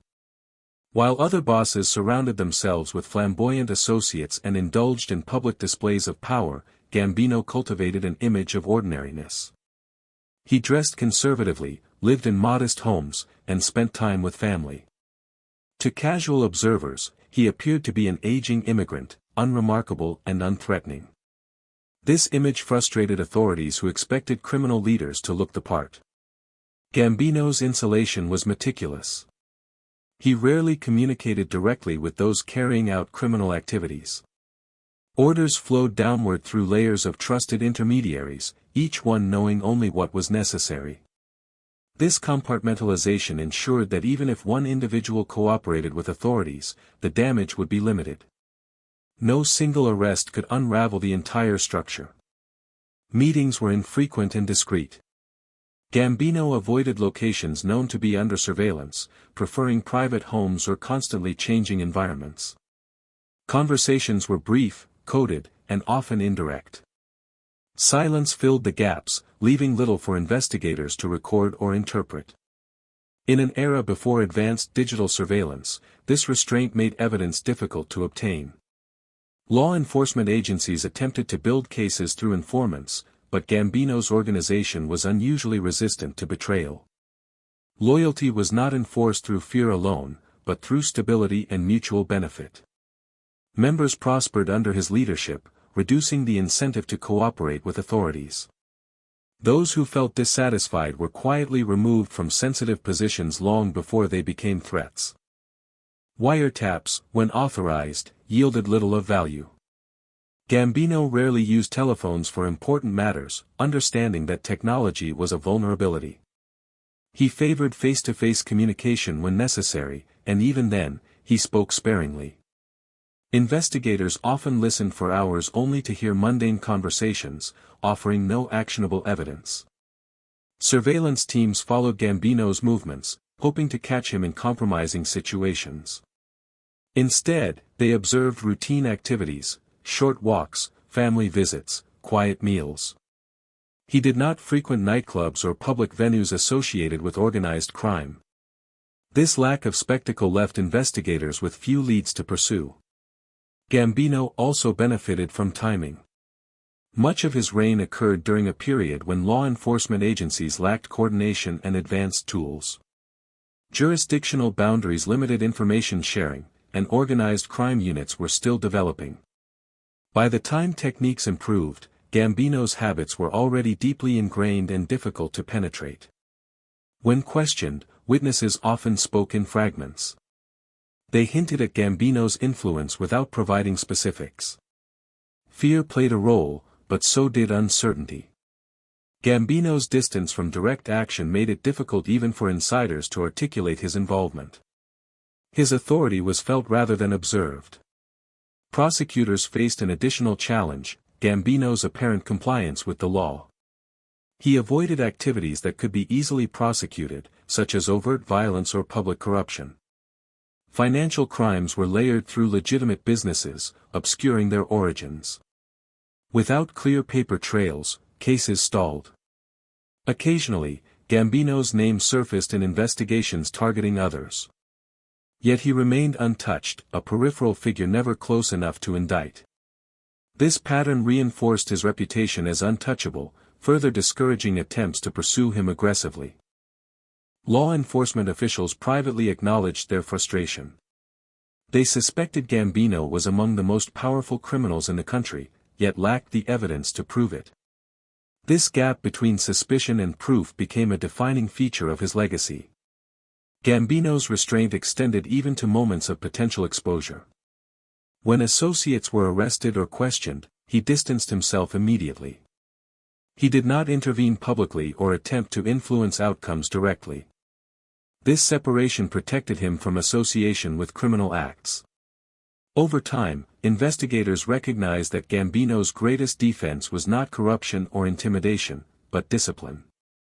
He followed his own rules with unwavering consistency. While others slipped through moments of arrogance or carelessness, Gambino remained vigilant. The contrast between Gambino and more visible bosses became stark. While they faced repeated arrests and trials, Gambino lived quietly, aging without interruption. His longevity underscored the effectiveness of his approach. Even as public awareness of organized crime grew, Gambino remained largely absent from headlines. He was known within law enforcement circles, but invisible to the broader public. This anonymity further insulated him, reducing pressure on agencies to act. By the later years of his life, Gambino had become a symbol of law enforcement's limitations. He represented a form of criminal power that resisted exposure, operating within the gray spaces between legality and illegality. In the end, Gambino was never brought down by police raids or courtroom battles. His story stands as a reminder that in the underworld, the most dangerous figures are often those who leave the fewest traces. Law enforcement searched for Carlo Gambino for decades, yet what they found was mostly absence, a silence so complete that it became his greatest shield. Away from the quiet calculations of power and profit, Carlo Gambino lived a life that appeared almost ordinary. This ordinariness was not accidental. It was carefully constructed, shaped over decades to blur the line between criminal authority and domestic routine. While others in his position surrounded themselves with luxury and spectacle, Gambino retreated into the rhythms of family life, using normalcy as both comfort and camouflage. To neighbors and casual acquaintances, he was a reserved older man, devoted to his household and respectful of tradition. He spent time with relatives, attended family gatherings, and maintained routines that suggested stability rather than ambition. His home was modest compared to the wealth he controlled, and his habits reflected restraint rather than indulgence. This quiet domesticity made it difficult for outsiders to reconcile the man they saw with the power he wielded. Family, for Gambino, was more than a personal refuge. It was an extension of his philosophy. Loyalty began at home, and the values he practiced privately mirrored those he enforced within his organization. Discipline, discretion, and respect were expected not only from associates, but from relatives as well. There was little room for impulsiveness or excess. Every action, even within the family, carried implications. Gambino's role as a husband and father reinforced his image of normalcy. He avoided the public scandals that plagued other figures in organized crime. There were no sensational affairs, no public disputes, no behavior that might attract unwanted attention. This consistency strengthened his disguise, allowing him to move through the world without raising suspicion. Yet beneath this calm exterior lay an undeniable duality. The same man who shared meals with his family oversaw an empire built on illegal enterprise.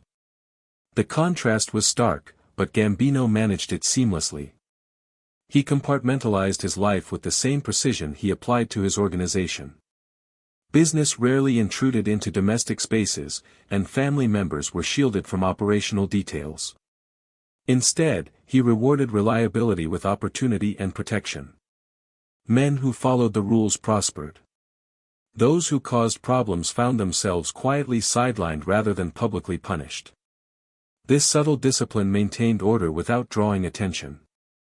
Information flowed carefully under Gambino's rule. He limited who knew what, ensuring that no single person had a complete picture of operations. This compartmentalization reduced risk and prevented betrayal from causing widespread damage. Knowledge was power, and Gambino controlled it meticulously. His doctrine extended beyond his own family to interactions with other mafia organizations. Gambino valued alliances over expansion.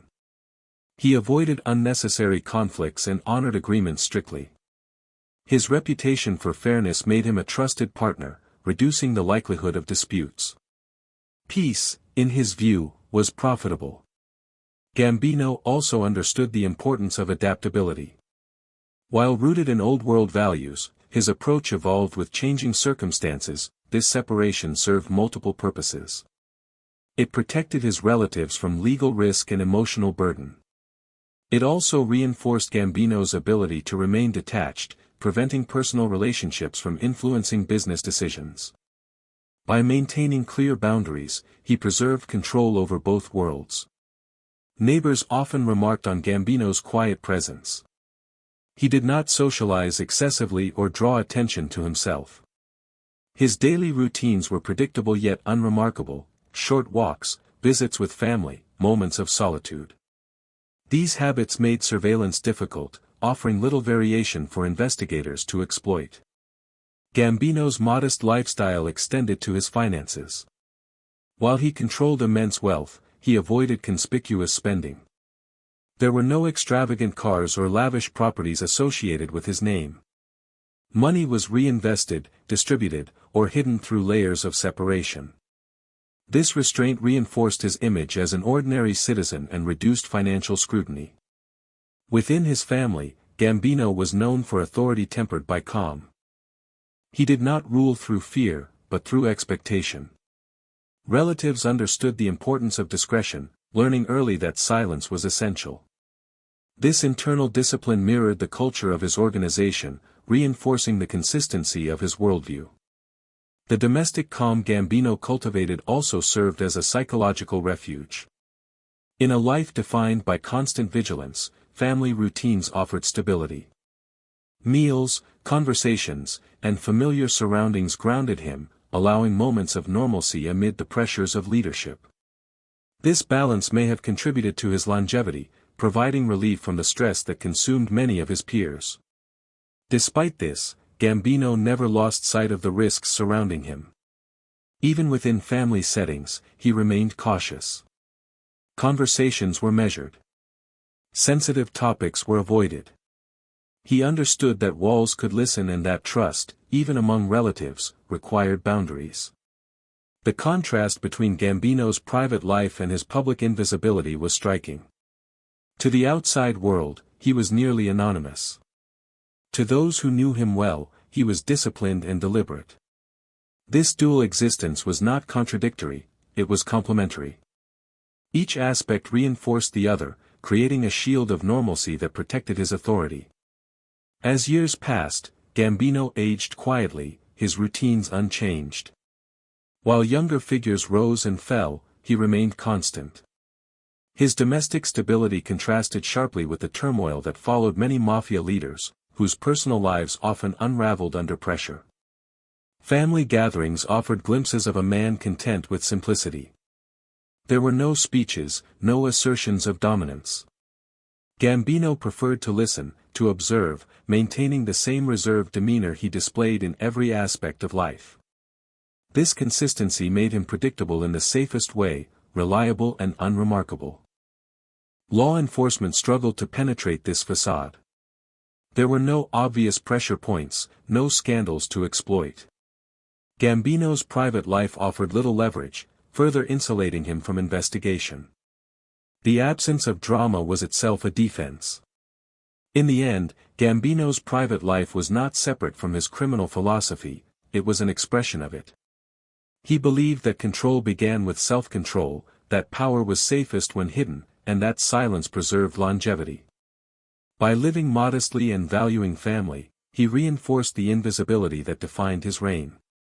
This domestic calm did not diminish the weight of his authority. If anything, it amplified it. The ability to appear ordinary while commanding extraordinary influence was a rare skill, one Gambino mastered fully. His life demonstrated that the most effective disguises are not costumes, but consistency. As he moved through his later years, Gambino remained what he had always been, a man who understood that true power did not need to announce itself, even at home. By the 1960s, the world around Carlo Gambino was changing in ways that even his careful instincts could not fully control. America itself was transforming, socially, politically, and technologically, and with it came new pressures on the underworld. The mafia that Gambino had helped stabilize now faced challenges far more complex than rival gangs or internal disputes. The very environment that had allowed silence to thrive was beginning to erode. Law enforcement was no longer fragmented and reactive. Agencies began sharing information, coordinating investigations, and developing a deeper understanding of organized crime as a system rather than a collection of isolated criminals. Surveillance techniques improved. Wiretaps became more common. Prosecutors grew bolder, armed with new legal tools designed specifically to dismantle criminal organizations. The shadows were shrinking. At the same time, a generational shift was taking place within the mafia itself. Younger men were entering the ranks, men who had not lived through the Castellamarese War, who had not witnessed firsthand the cost of chaos. Many of them were impatient, ambitious, and eager for recognition. They admired power, but often misunderstood how fragile it truly was. Carlo Gambino watched this shift with quiet concern. He understood that experience could not be rushed, and wisdom could not be taught easily. The restraint that defined his leadership was born from survival, not theory. To those who had grown up in a more stable underworld, silence sometimes felt unnecessary, even outdated. The media played a role in this transformation. Organized crime became a subject of public fascination. Newspaper articles, books, and later television began portraying gangsters as larger-than-life figures. Fame, once considered dangerous, started to look appealing to younger members. Gambino viewed this attention as a threat. Visibility invited scrutiny, and scrutiny invited collapse. Within his organization, Gambino continued to enforce discipline, but the world outside made it harder. Associates moved more freely, spoke more carelessly, and underestimated the reach of law enforcement. Gambino responded not with force, but with caution, tightening controls, limiting communication, and reducing exposure wherever possible. Technological change posed another challenge. Telephones became more widespread, and while they offered convenience, they also created vulnerability. Gambino discouraged their use for sensitive matters, favoring face-to-face meetings despite the inconvenience. He understood that technology, while useful, could betray even the most careful operator. Societal changes also altered the mafia's relationship with its traditional power bases. Labor unions faced increased regulation and oversight. Construction and shipping industries became more transparent. Corruption grew harder to conceal. Gambino adapted by further compartmentalizing operations, ensuring that no single point of failure could expose the whole. Despite these challenges, Gambino remained composed. He did not resist change blindly. Instead, he adjusted his methods, reinforcing old principles in new contexts. Silence remained central, but it required more effort than before. In a louder world, staying quiet demanded constant vigilance. The younger generation's impatience concerned him deeply. Gambino understood that power sought openly was power already endangered. He saw flashes of recklessness that reminded him of earlier eras, times when ego had undone entire organizations. The lessons of the past seemed to fade as new ambitions took hold. Yet Gambino did not respond with rigid control. He believed that overcorrection could be as dangerous as neglect. Instead, he emphasized example. He continued to live modestly, to avoid attention, to demonstrate that longevity was the true measure of success. Those who paid attention learned. Those who did not, Gambino quietly distanced from sensitive positions. Externally, law enforcement pressure intensified. High-profile hearings and public statements signaled a growing determination to confront organized crime openly. Gambino's name surfaced more frequently in discussions, though still without evidence. He recognized that his era of near-total invisibility might not last forever. Still, Gambino trusted in structure. He had built systems designed to endure beyond individuals. Even as scrutiny increased, these systems absorbed pressure, deflecting it away from the core. Gambino's faith was not in luck, but in preparation. The cultural gap between Gambino and younger figures widened. Where he valued patience, they valued speed. Where he prized silence, they flirted with notoriety. Gambino understood that he could not stop time. The world would continue to evolve, with or without him. As he aged, Gambino became increasingly reflective. He had seen the mafia adapt once before, emerging stronger from chaos. He believed it could do so again, if it remembered the principles that had preserved it. Yet he also sensed that the balance he had maintained was becoming harder to sustain. The 1960s and early 1970s were not marked by dramatic upheaval under Gambino's rule, but by subtle tension. A sense that the old equilibrium was under strain. Gambino remained at the center, steady and calm, but aware that the environment was no longer entirely within his control. In this shifting landscape, Gambino's greatest challenge was not an enemy or an investigation, but time itself. The world he had mastered was changing, and with change came uncertainty. How long could silence prevail in an age growing louder by the year? Gambino did not answer this question aloud. He continued to lead as he always had, trusting that discipline and restraint would outlast noise. Yet even he understood that the future would test the very principles that had defined his success. As the world moved forward, Gambino stood quietly at the edge of an era, watching, adapting, and preparing. What came next would not be shaped by violence alone, but by decisions made in calm rooms, far from the spotlight, decisions whose consequences would ripple long after his own voice fell silent. As the years weighed on Carlo Gambino, the question of succession began to hover quietly in the background. It was never discussed openly, never framed as an urgent matter, yet it influenced nearly every decision he made in his later life. Gambino understood better than most that the survival of an empire depended not only on how it was built, but on who was trusted to carry it forward. Choosing a successor was not about popularity or force, it was about continuity. Age and health gradually limited Gambino's ability to oversee daily affairs, though he never truly stepped away. He continued to observe, to listen, and to measure those around him. Each potential successor revealed himself not through ambition, but through behavior under pressure. Gambino paid close attention to how men handled money, how they treated allies, and how they responded to temptation. Many within the family expected leadership to pass to figures with strong street reputations, men known for toughness and loyalty, whose names carried weight among the rank and file. These men were respected and feared, and in another era, they might have been obvious choices. But Gambino no longer lived in that era. The world had changed, and he believed the mafia had to change with it. Paul Castellano emerged as Gambino's preferred choice not because he inspired fear, but because he inspired confidence in business matters. Castellano was intelligent, methodical, and deeply focused on profit.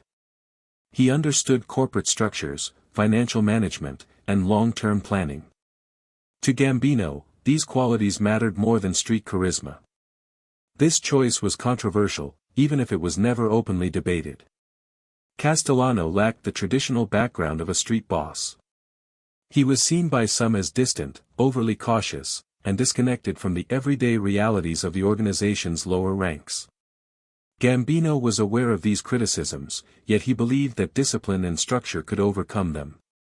Gambino's reasoning was simple: the future of organized crime would belong to businessmen, not warriors. He distanced himself from men who drew attention. His movements became predictable in their simplicity, offering nothing for enemies or authorities to interpret as threat or ambition. This period reinforced a belief that would guide him for the rest of his life: wars do not reward the brave, they reward the careful. Gambino watched men with reputations for toughness fall quickly, their confidence becoming their undoing. He also saw how loyalty, when demanded too aggressively, often turned into resentment. When the war finally reached its turning point, it did so quietly. Joe Masuria was assassinated by his own men, a betrayal born not of rage, but calculation. Shortly afterward, Salvatore Maranzano met a similar fate, killed by assassins who recognized that his vision of old-world dictatorship no longer suited the evolving mafia. The violence did not end suddenly, but it lost its direction, fading into a reorganization rather than a continuation. For Gambino, the end of the Castellamarese War was not a moment of celebration. It was a moment of clarity. He had survived one of the bloodiest internal conflicts in mafia history without firing a shot or attracting attention. More importantly, he had learned exactly how fragile power could be when it relied on fear alone. Out of the chaos emerged a new structure, guided by younger, more pragmatic leaders who understood that endless war was bad for business. This shift favored men like Gambino, quiet, disciplined, and adaptable. His ability to remain neutral without appearing disloyal positioned him well within the reorganized order. The war left deep scars on the underworld. Trust would never fully return, but a new emphasis on stability began to take hold. Gambino adapted easily to this change, having never relied on violence as his primary tool. He understood that the future belonged to those who could manage conflict quietly rather than ignite it. In the aftermath, Gambino's reputation grew subtly. Not as a fighter, but as a survivor. Men noticed that he had remained steady while others disappeared. Law enforcement pressure was increasing, and only those who could navigate complexity quietly would survive. Castellano, in Gambino's view, represented this future. The decision was not rushed. Gambino gradually increased Castellano's responsibilities, allowing him to demonstrate competence and reliability. Observers might not have recognized this as grooming, but Gambino was deliberate. He watched how Castellano handled authority, how he managed relationships, and how he responded to challenges. Throughout this process, Gambino remained characteristically silent. He did not announce his intentions or seek consensus. He understood that leadership decisions, when exposed too early, invited conflict. Instead, he allowed events to unfold naturally, positioning Castellano without forcing the issue. Those who felt overlooked did not confront Gambino directly. His authority remained unquestioned. Yet beneath the surface, tension simmered. Gambino was not unaware of this. He knew that succession would never be seamless, but he believed his choice would minimize long-term instability. Health concerns added urgency. Gambino's body, though resilient, showed signs of decline. Each passing year increased the risk that leadership might suddenly be required. He wanted to ensure that when the time came, the transition would be as quiet as his own rise. Castellano's increasing visibility was subtle. He attended more meetings, oversaw major operations, and became a central figure in strategic planning. Gambino observed from the background, intervening only when necessary. This gradual transfer of responsibility tested Castellano's readiness while acclimating the organization to his presence. Gambino's decision reflected his lifelong belief in preparation over impulse. He did not seek to please everyone. He sought to protect the structure he had built. Personal feelings and popular opinion mattered less than sustainability. Some viewed the choice as a gamble. Castellano's business-focused approach risked alienating those who valued traditional street leadership. Gambino acknowledged this risk, but he considered the alternative far more dangerous. A leader driven by ego or violence would invite scrutiny and collapse. As Gambino's health declined further, the reality of succession became unavoidable. Yet even then, there were no dramatic gestures. Gambino did not gather the family to declare his heir. He simply continued to rely on Castellano, allowing authority to shift organically. This quiet approach mirrored Gambino's entire life. Power was never seized, it was accepted. Succession, in his view, should follow the same principle. If Castellano could not command respect naturally, no announcement would save him. Gambino's final years were marked by reflection. He had navigated wars, transformations, and societal change, always guided by restraint. Choosing a successor was his last act of control, a final attempt to extend his philosophy beyond his own lifetime. Whether this decision would succeed was uncertain. Gambino could not see the future, only prepare for it. He trusted his judgment, knowing that no choice was without risk. The mafia, like any organization, was shaped by human nature, unpredictable and volatile. As he quietly prepared to step away, Gambino did not dwell on legacy. He focused on continuity. His hope was simple, that the empire he built would endure without him, guided by the same principles that had preserved it for decades. The choice of Paul Castellano marked a turning point. It reflected Gambino's belief that silence, discipline, and business acumen would define the next era. Whether the world would allow such an approach to survive remained an open question, one that would soon be answered in ways Gambino could not control. Carlo Gambino's death in 1976 was as quiet and unremarkable as his life had been, a stark contrast to the violent ends that befell so many of his contemporaries. Unlike other mafia figures who met their fates in public shootings, prison cells, or dramatic betrayals, Gambino passed away in his home, surrounded by family, removed from the chaos that had defined much of the underworld. It was a death that embodied the very principles he had lived by: restraint, discretion, and careful timing. Gambino's health had declined gradually, the slow accumulation of years and the weight of constant vigilance finally taking their toll. Yet even as his body weakened, He remained aware of his surroundings, alert to potential threats, and consistent in his routines. There was no sudden recklessness, no signs of desperation, only a continuation of the disciplined life he had cultivated for decades. In the days preceding his passing, he maintained his customary routines. Family visits, quiet meals, and modest daily activities continued as always. To an outsider, nothing seemed unusual. The streets of New York, already accustomed to his invisibility, were oblivious to the imminent end of one of the city's most powerful figures. Gambino's life had never sought attention, and his death followed the same path, almost invisible, yet profoundly significant. Unlike the leaders who had preceded him, Gambino had built a network that did not crumble at his absence. Systems were in place, trusted intermediaries managed operations, and succession had been quietly prepared through Paul Castellano.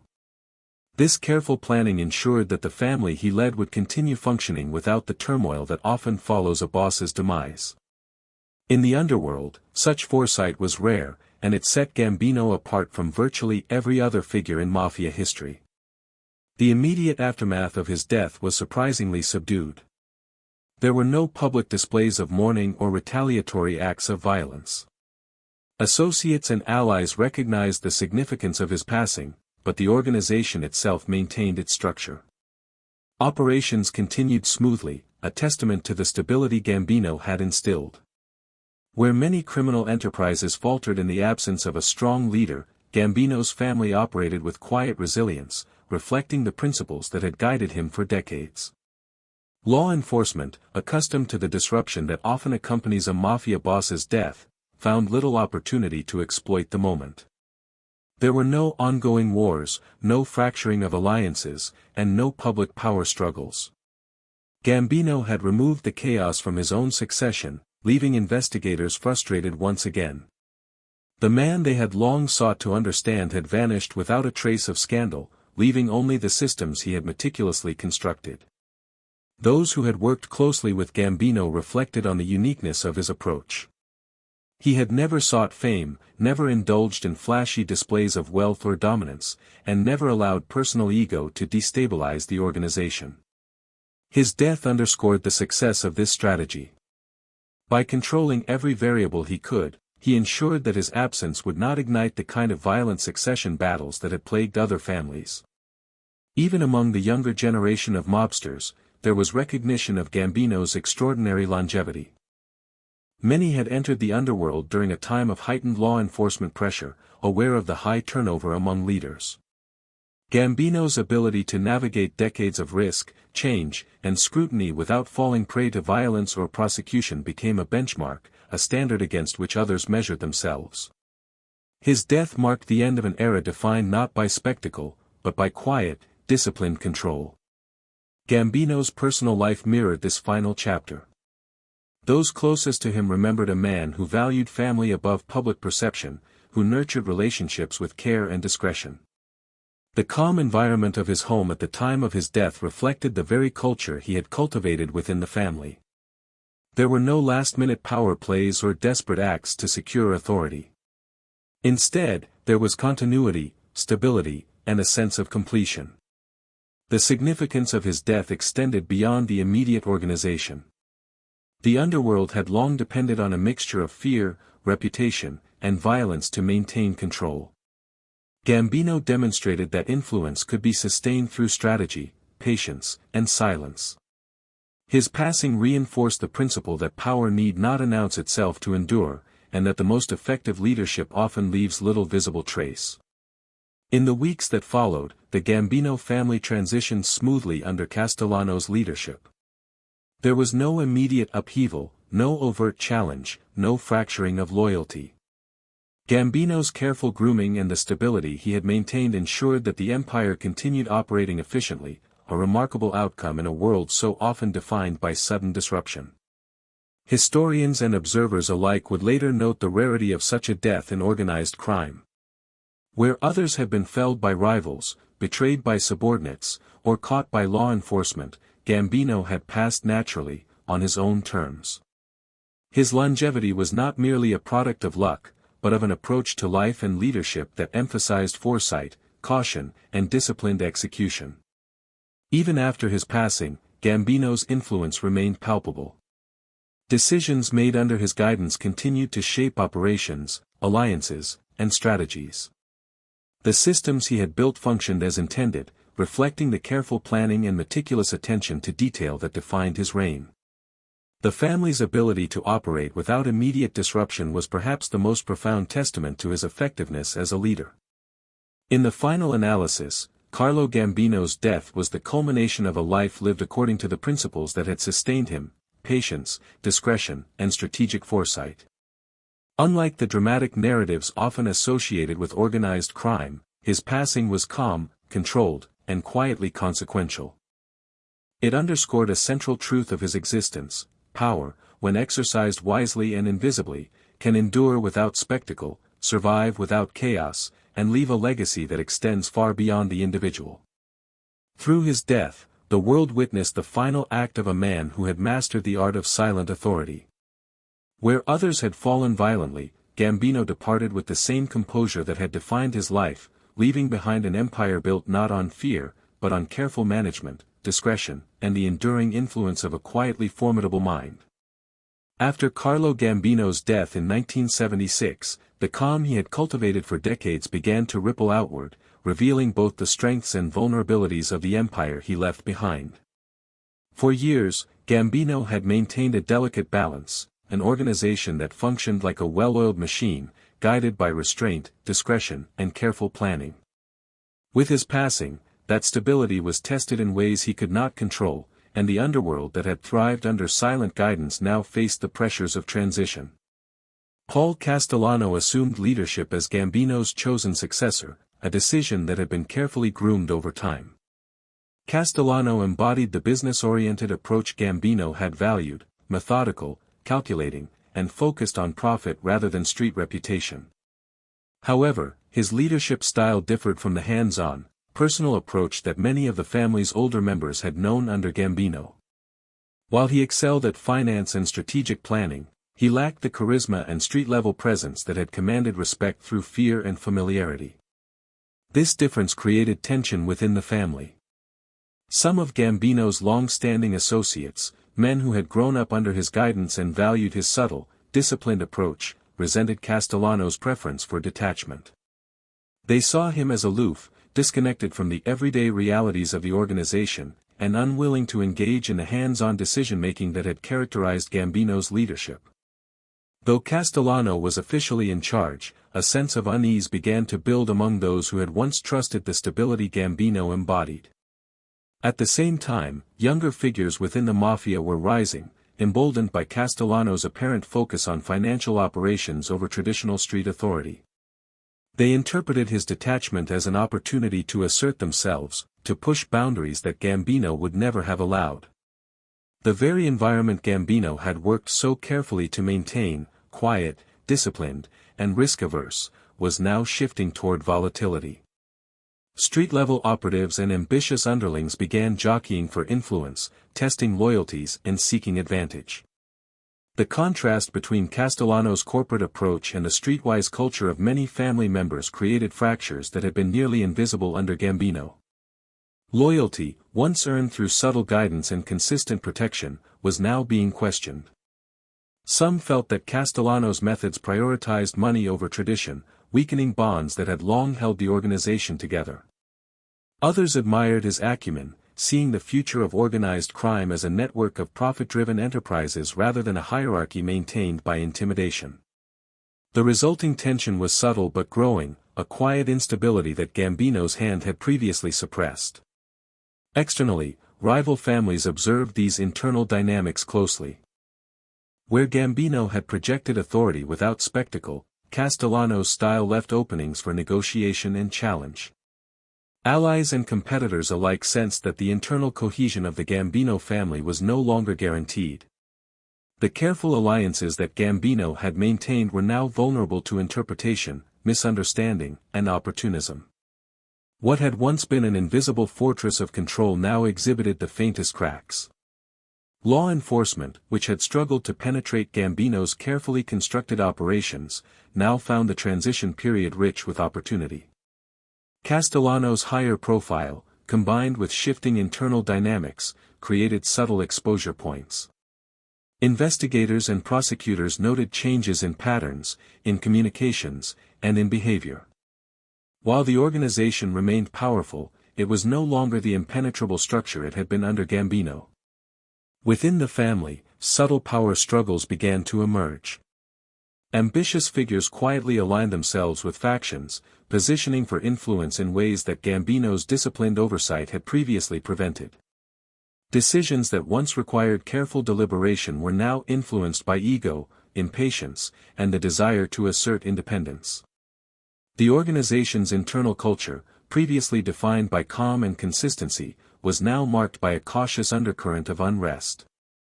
Despite these pressures, Castellano maintained his emphasis on business operations.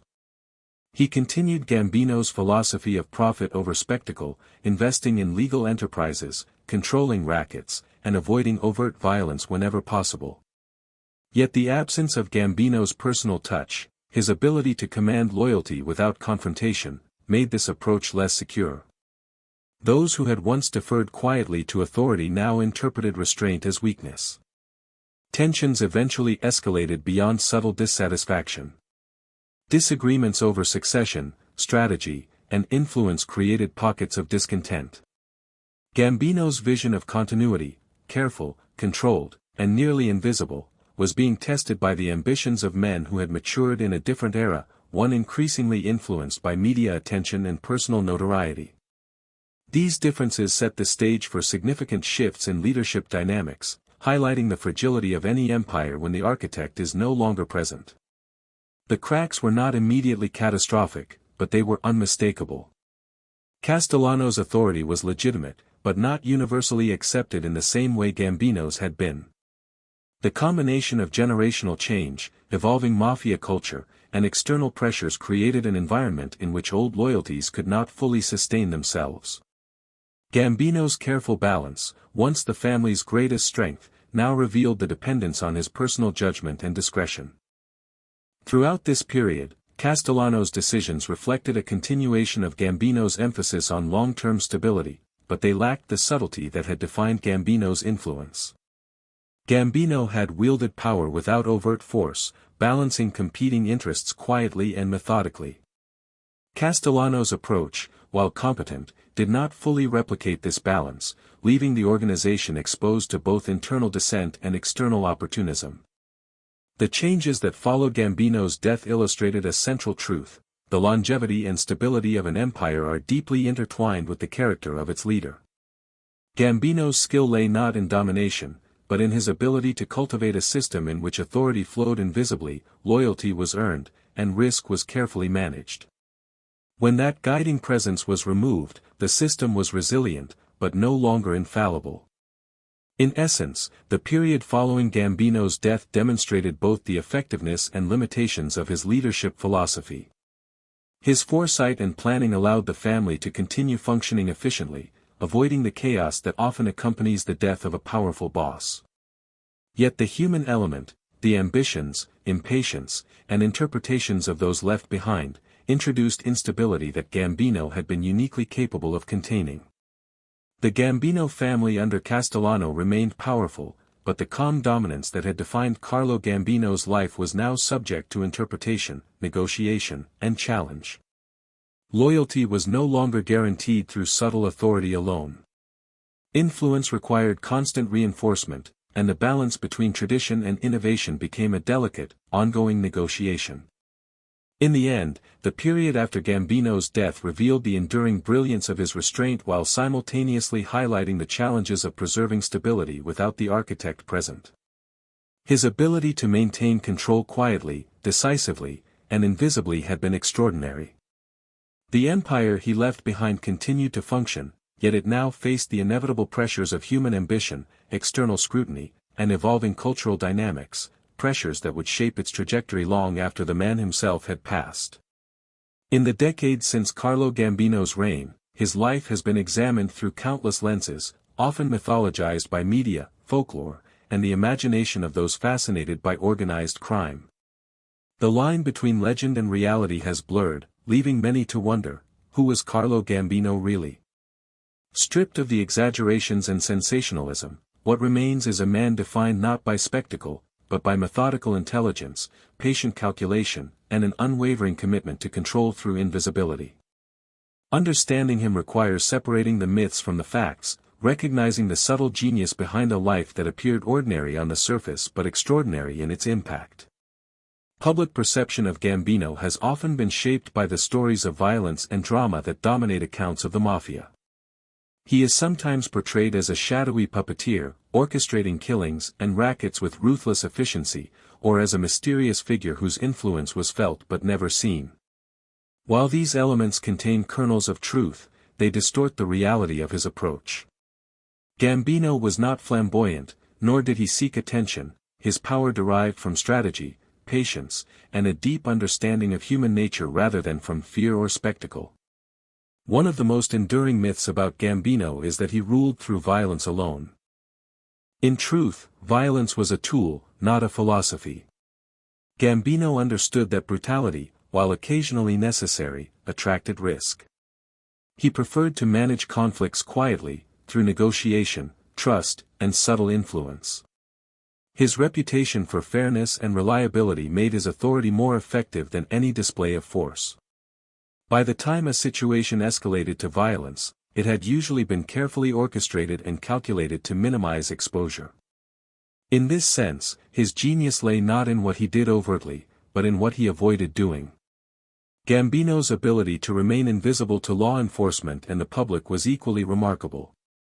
Investigators struggled for decades to construct a complete picture of his activities.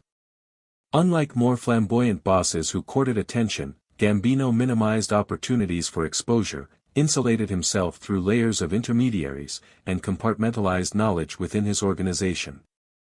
This invisibility became a defining characteristic, creating an aura of mystery that fueled both fear and fascination. Yet it was not magic, it was discipline, foresight, and a meticulous understanding of risk. Another myth is that Gambino's rise was sudden or dependent on chance. While certain opportunities, such as the deaths of Albert Anastasia and other rivals, played a role, his ascent was largely the result of decades of careful observation and incremental positioning. He cultivated trust, managed relationships, and demonstrated reliability long before he held formal authority. By the time circumstances allowed him to become boss, he had already built a foundation that ensured the family's stability and his personal security. His rise was not dramatic, but inevitable for anyone paying attention to the subtle accumulation of influence. Gambino's personal life also contributes to the mystique, often exaggerated in stories of wealth, indulgence, or eccentricity. In reality, he maintained a modest and disciplined lifestyle, valuing family, routine, and discretion. He avoided the public display of wealth and the personal excesses that often brought attention and risk. His domestic life mirrored his philosophy of control, measured, quiet, and deliberate. This careful separation between personal and professional spheres reinforced both his invisibility and his effectiveness. The myth of Gambino as a figure immune to mistakes also deserves examination. While he was extraordinarily disciplined, he was not infallible. His choice of Paul Castellano as successor, for example, demonstrated foresight in prioritizing business acumen, yet it also introduced internal tensions and exposed vulnerabilities that would only become apparent after his death. Even the most careful strategies are subject to the unpredictability of human ambition and circumstance, highlighting that Gambino's genius was not in perfection, but in minimizing exposure to risk while maximizing longevity. Gambino's approach to power challenges common assumptions about leadership in the criminal world. He demonstrated that authority need not be loud to be effective, that influence is more enduring when exercised indirectly, and that survival often depends on patience and discretion. These principles stand in contrast to the stereotypical image of the violent, flamboyant gangster. Gambino's life proves that in both criminal and legitimate enterprises, long-term success is often built on consistency, foresight, and careful management of human relationships. Evaluating Gambino also requires understanding the historical context of his life. He operated in a world transformed by immigration, prohibition, organized crime wars, and evolving law enforcement tactics. He navigated decades of social and legal change, adapting his methods to maintain control without attracting unnecessary attention. His adaptability, combined with his disciplined philosophy, allowed him to outlast rivals who relied on aggression or visibility. History remembers many mafia leaders, but few achieved his combination of power, longevity, and invisibility. Myth and reality converge in the enduring fascination with Gambino. Popular culture often emphasizes intrigue, murder, and drama, while historical records reveal a man whose greatest achievements were subtle, the maintenance of order, the quiet accumulation of influence, and the creation of systems capable of outliving him. His life illustrates that true power often operates beneath the surface, invisible to the casual observer, yet profoundly shaping outcomes over decades. In the end, the question, who was Carlo Gambino really, is best answered by recognizing the interplay between perception and fact. The myths highlight human fascination with mystery, danger, and drama, but the reality reveals a far more compelling figure, a strategist, a disciplinarian, and a master of subtle influence. His life teaches that power is most enduring when exercised with patience, discretion, and foresight, and that the loudest figures are often the most fleeting. Gambino's genius lay in being almost unseen, yet wholly in control, leaving a legacy that continues to define how leadership, loyalty, and authority are understood in the shadowed world of organized crime. In reflecting on Carlo Gambino's life and legacy, it becomes clear that his influence extended far beyond the operations he controlled or the alliances he maintained. He was a man who understood power in its purest form, not as a spectacle to be displayed, but as a force to be exercised quietly, deliberately, and with patience. The lessons of his life, the principles he embodied, and the systems he built all reveal a philosophy that shaped not only the Gambino family, but the broader evolution of organized crime in America. His legacy is not found in headlines, arrests, or dramatic confrontations, but in the enduring stability and discretion he cultivated over decades. Gambino's approach to leadership was rooted in observation and restraint. From his earliest years, he learned the value of listening before acting, of understanding human behavior, and of measuring the consequences of every decision. These skills, developed in the shadows of Sicilian villages and the immigrant neighborhoods of New York, became the foundation of his authority. Unlike many who sought recognition or relied on fear, Gambino understood that influence could be most effective when subtle, operating beneath the radar of both rivals and law enforcement. His silence, far from being passivity, was a strategic tool, a way to maintain control without attracting unnecessary risk. Central to his legacy was the systematization of power. Gambino did not rely solely on personal relationships or fear to govern his empire. Instead, he built structures that could function independently of him, ensuring continuity and stability.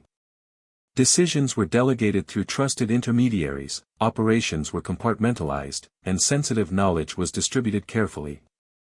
This approach insulated both him and the organization from the volatility that had destroyed so many others. In essence, he transformed the family from a loosely organized network of men into a disciplined, resilient enterprise capable of enduring beyond a single individual's lifespan. Equally important was Gambino's emphasis on discretion. He understood that visibility invites scrutiny, and that the more dramatic one's actions, the more vulnerable one becomes. Unlike more flamboyant figures, he avoided public attention, extravagant displays of wealth, and unnecessary confrontation. His modest personal lifestyle, his measured interactions, and his careful management of relationships all reinforced this invisibility. In doing so, he not only protected himself but created a culture of restraint within his organization, a culture that emphasized longevity over short-term glory, stability over spectacle. Gambino's philosophy also extended to his handling of alliances and conflicts. He believed in negotiation, subtle persuasion, and the careful cultivation of trust. Disputes were addressed before they escalated, and loyalty was earned through fairness and consistency rather than intimidation. This approach allowed him to maintain both internal cohesion and external stability, reducing the risk of the violent conflicts that had characterized the previous generations of organized crime. In a world where power is often tested through aggression, Gambino demonstrated that influence exercised thoughtfully can be more durable than force. Another significant aspect of his legacy is the balance he maintained between business and personal life. Gambino's domestic routines reflected the same principles that guided his leadership: discipline, order, and discretion. By separating his personal affairs from his operations, he protected his family while reinforcing the invisibility that underpinned his control. This duality, managing immense power while appearing ordinary, became a hallmark of his identity and a model for leadership within his organization. Gambino's death in 1976 epitomized the philosophy he had practiced throughout his life. Unlike many of his contemporaries, he did not die violently, in prison, or in scandal. He passed away quietly at home, surrounded by family, leaving behind an organization that continued to function seamlessly. The smooth transition to his chosen successor, Paul Castellano, reflected the foresight and planning that had defined his career.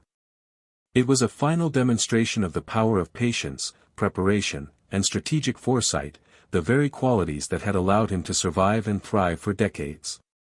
The broader implications of his life extend beyond the Gambino family. Gambino's methods influenced how organized crime operated nationwide. His emphasis on systems, discretion, and business acumen reshaped the mafia from a network of violent gangs into a more sophisticated, profit-driven enterprise. His example illustrated that enduring power requires more than fear or notoriety; it requires planning, patience, and the cultivation of structures capable of withstanding change. Gambino's legacy also challenges popular perceptions of leadership. In a culture often fascinated by flamboyance and spectacle, his life demonstrates that influence can be most effective when it is quiet, disciplined, and strategic. He was not a figure defined by dramatic acts, but by the consistent application of principle over time. His genius lay not in how loudly he projected authority, but in how carefully and persistently he managed it behind the scenes. Moreover, Gambino's story offers a broader reflection on the nature of power itself. True authority, as he understood it, does not require constant assertion or public acknowledgement. It is maintained through foresight, discipline, and the careful management of relationships and systems. In his life, power was measured not by immediate displays, but by longevity, resilience, and the ability to endure.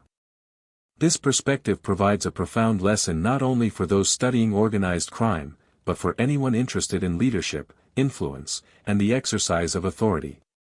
Even decades after his death, Carlo Gambino's influence persists. The structures he built, the culture he fostered, and the principles he embodied continue to shape the operations of organized crime. His approach remains a benchmark for strategic discretion and controlled authority, illustrating how an individual can wield immense influence while remaining largely unseen. In a world obsessed with spectacle, his life stands as a testament to the power of patience, silence, and careful planning. Ultimately, the legacy of Carlo Gambino is one of quiet dominance. He ruled without spectacle, influenced without force, and survived without exposing himself unnecessarily to risk. His life demonstrates that the most enduring forms of power are those exercised with foresight, consistency, and discretion. In the shadows of New York, he built an empire that endured, leaving a model of leadership defined not by noise or fear, but by the calm, steady exercise of intelligence and control. His story reminds us that true power often operates unseen, yet its effects shape history long after the individual has passed. As the years passed and the life of Carlo Gambino came fully into history, it became clear that his legacy was unlike that of any other figure in organized crime. He did not rule with spectacle, nor did he seek to dominate the headlines or cultivate a public persona. His power was quiet, methodical, and remarkably enduring. The streets of New York may have been rife with violence, ambition, and the unpredictable rise and fall of gangsters, but Gambino's authority persisted because it was built on principles deeper than fear and aggression. Understanding his legacy requires exploring not only the tangible empire he left behind, but the philosophy, discipline, and subtle strategies that made his life, and death, so consequential. Carlo Gambino's reign is often defined by its longevity, and with good reason. While many of his contemporaries met violent ends or were incapacitated by law enforcement, Gambino maintained control for decades. From his rise following the assassination of Albert Anastasia in the 1950s to his death in 1976, he navigated the volatile world of organized crime with a combination of patience, discretion, and strategic foresight that few could match. His life demonstrates that true power is not always exercised through dramatic displays but often through quiet, consistent action. One of the most remarkable aspects of Gambino's legacy is the empire he constructed and preserved. Unlike some leaders who amassed influence through brute force, he relied on systems. His control over labor unions, the waterfront, construction contracts, gambling operations, and financial enterprises created an organization that functioned efficiently, even in his absence. By compartmentalizing operations and relying on trusted intermediaries, he insulated himself and the organization from exposure. These structural innovations not only ensured profitability but also made the empire remarkably resilient to both internal disputes and external scrutiny. Gambino's philosophy of power extended far beyond operational control. He understood human nature with an almost clinical precision. He knew that fear could enforce obedience temporarily but often bred resentment and betrayal. Instead, he cultivated loyalty through reliability, discretion, and subtle influence. Men under his authority knew that they could prosper by following his guidance, and that deviation could result in quiet consequences, not chaotic punishment. This approach created an environment in which the organization operated smoothly, with minimal internal conflict, and ensured that respect was earned rather than demanded. Silence and invisibility were not merely personal preferences, they were strategic tools. Gambino rarely appeared in public, avoided the media, and shunned ostentatious displays of wealth. To casual observers, he appeared to be an ordinary man, engaged in everyday routines, moving quietly through neighborhoods, and living modestly. This careful blending into normalcy frustrated law enforcement for decades. Investigators struggled to piece together his influence because he left almost no traces that could be exploited. His invisibility was his armor, and it worked with astonishing effectiveness. Yet Gambino's approach to power was not passive. He acted deliberately, observing the actions of others, waiting for the right opportunities, and stepping in only when necessary. His rise to leadership was almost imperceptible, a culmination of years of careful positioning, trust-building, and quiet observation. By the time he assumed control, he had already built an infrastructure that allowed him to maintain influence without resorting to overt displays of dominance. This combination of patience and strategic foresight set him apart from nearly all of his contemporaries. The legacy of Gambino's personal philosophy is also evident in his approach to succession. Unlike many leaders whose deaths resulted in chaos, Gambino prepared for continuity through careful grooming of Paul Castellano. This decision, while not without controversy, reflected Gambino's long-term perspective. He prioritized the organization's sustainability over immediate popularity, selecting a successor who shared his focus on business acumen, discretion, and strategic planning. In doing so, he ensured that the organization could survive beyond his lifetime, a rare accomplishment in a world where violent upheaval was the norm. The contrast between Gambino and more flamboyant or aggressive mafia figures is stark. Figures like John Gotti or Albert Anastasia commanded attention through spectacle, but Gambino commanded respect through silence, consistency, and foresight. His power was structural rather than performative. While others relied on fear, Gambino relied on trust, systems, and reputation. This approach not only protected him during his life but ensured that his organization remained functional and profitable even after his death. Gambino's legacy also extends to the broader evolution of organized crime in America. He transformed the mafia from a loose collection of street-level gangs into a sophisticated enterprise that operated with the discipline and efficiency of a corporation.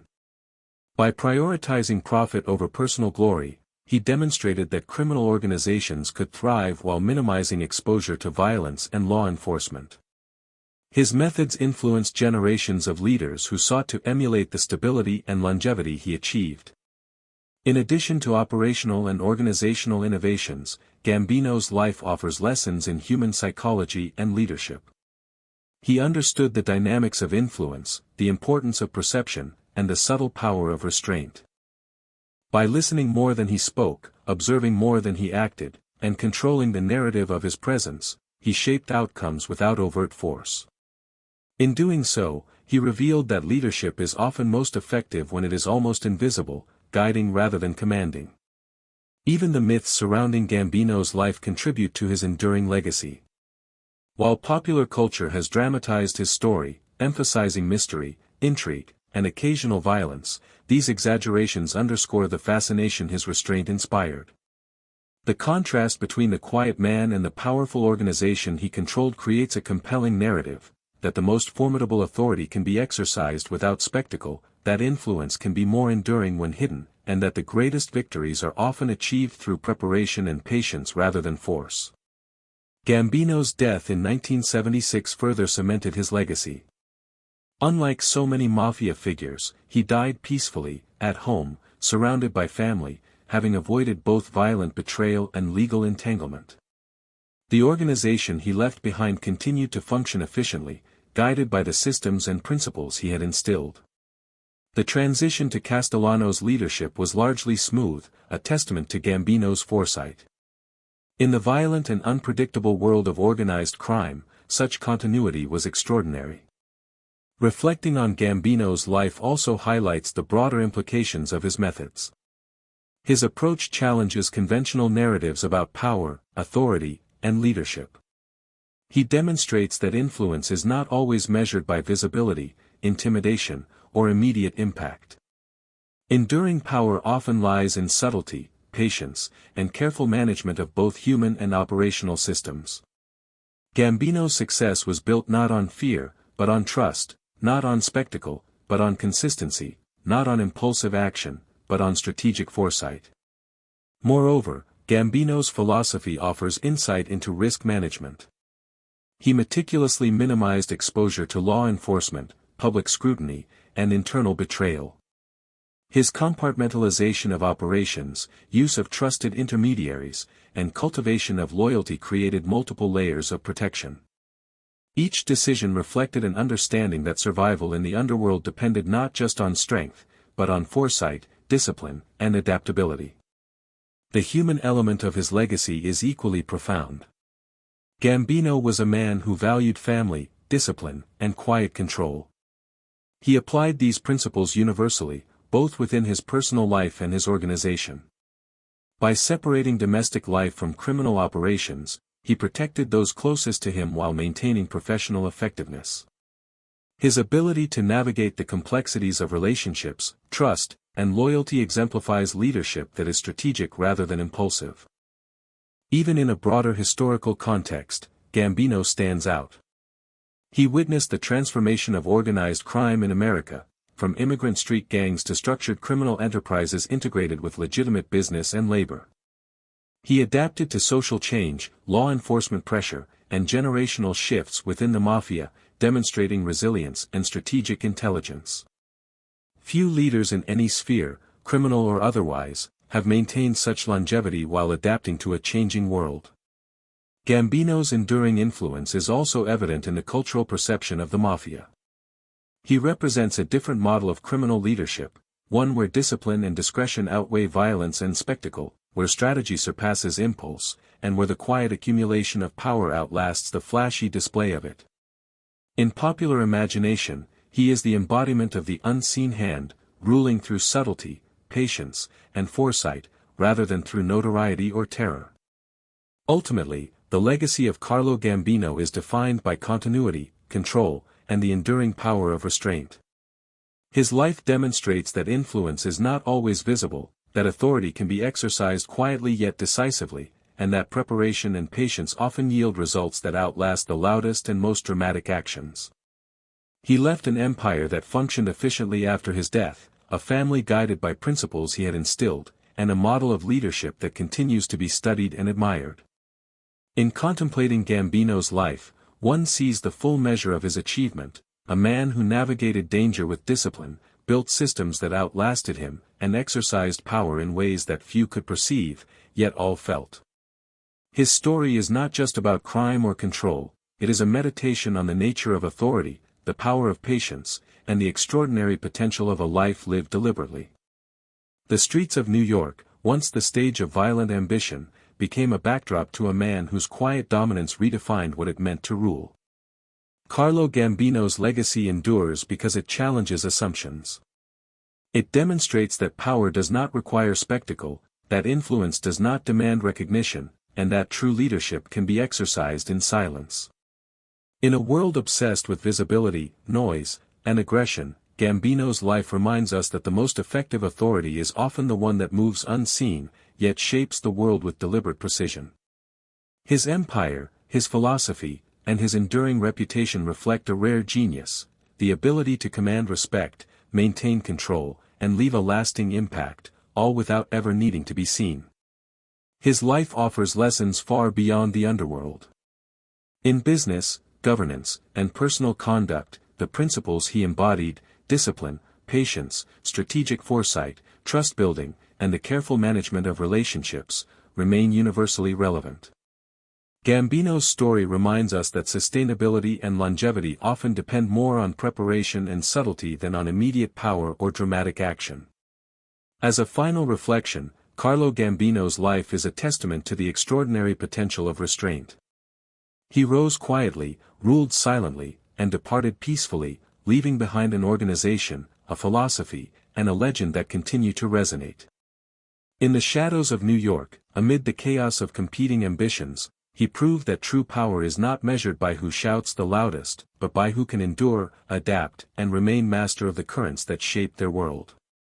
His legacy is a lasting meditation on control, influence, and the enduring strength of subtle, deliberate authority, a quiet yet unassailable mark upon history.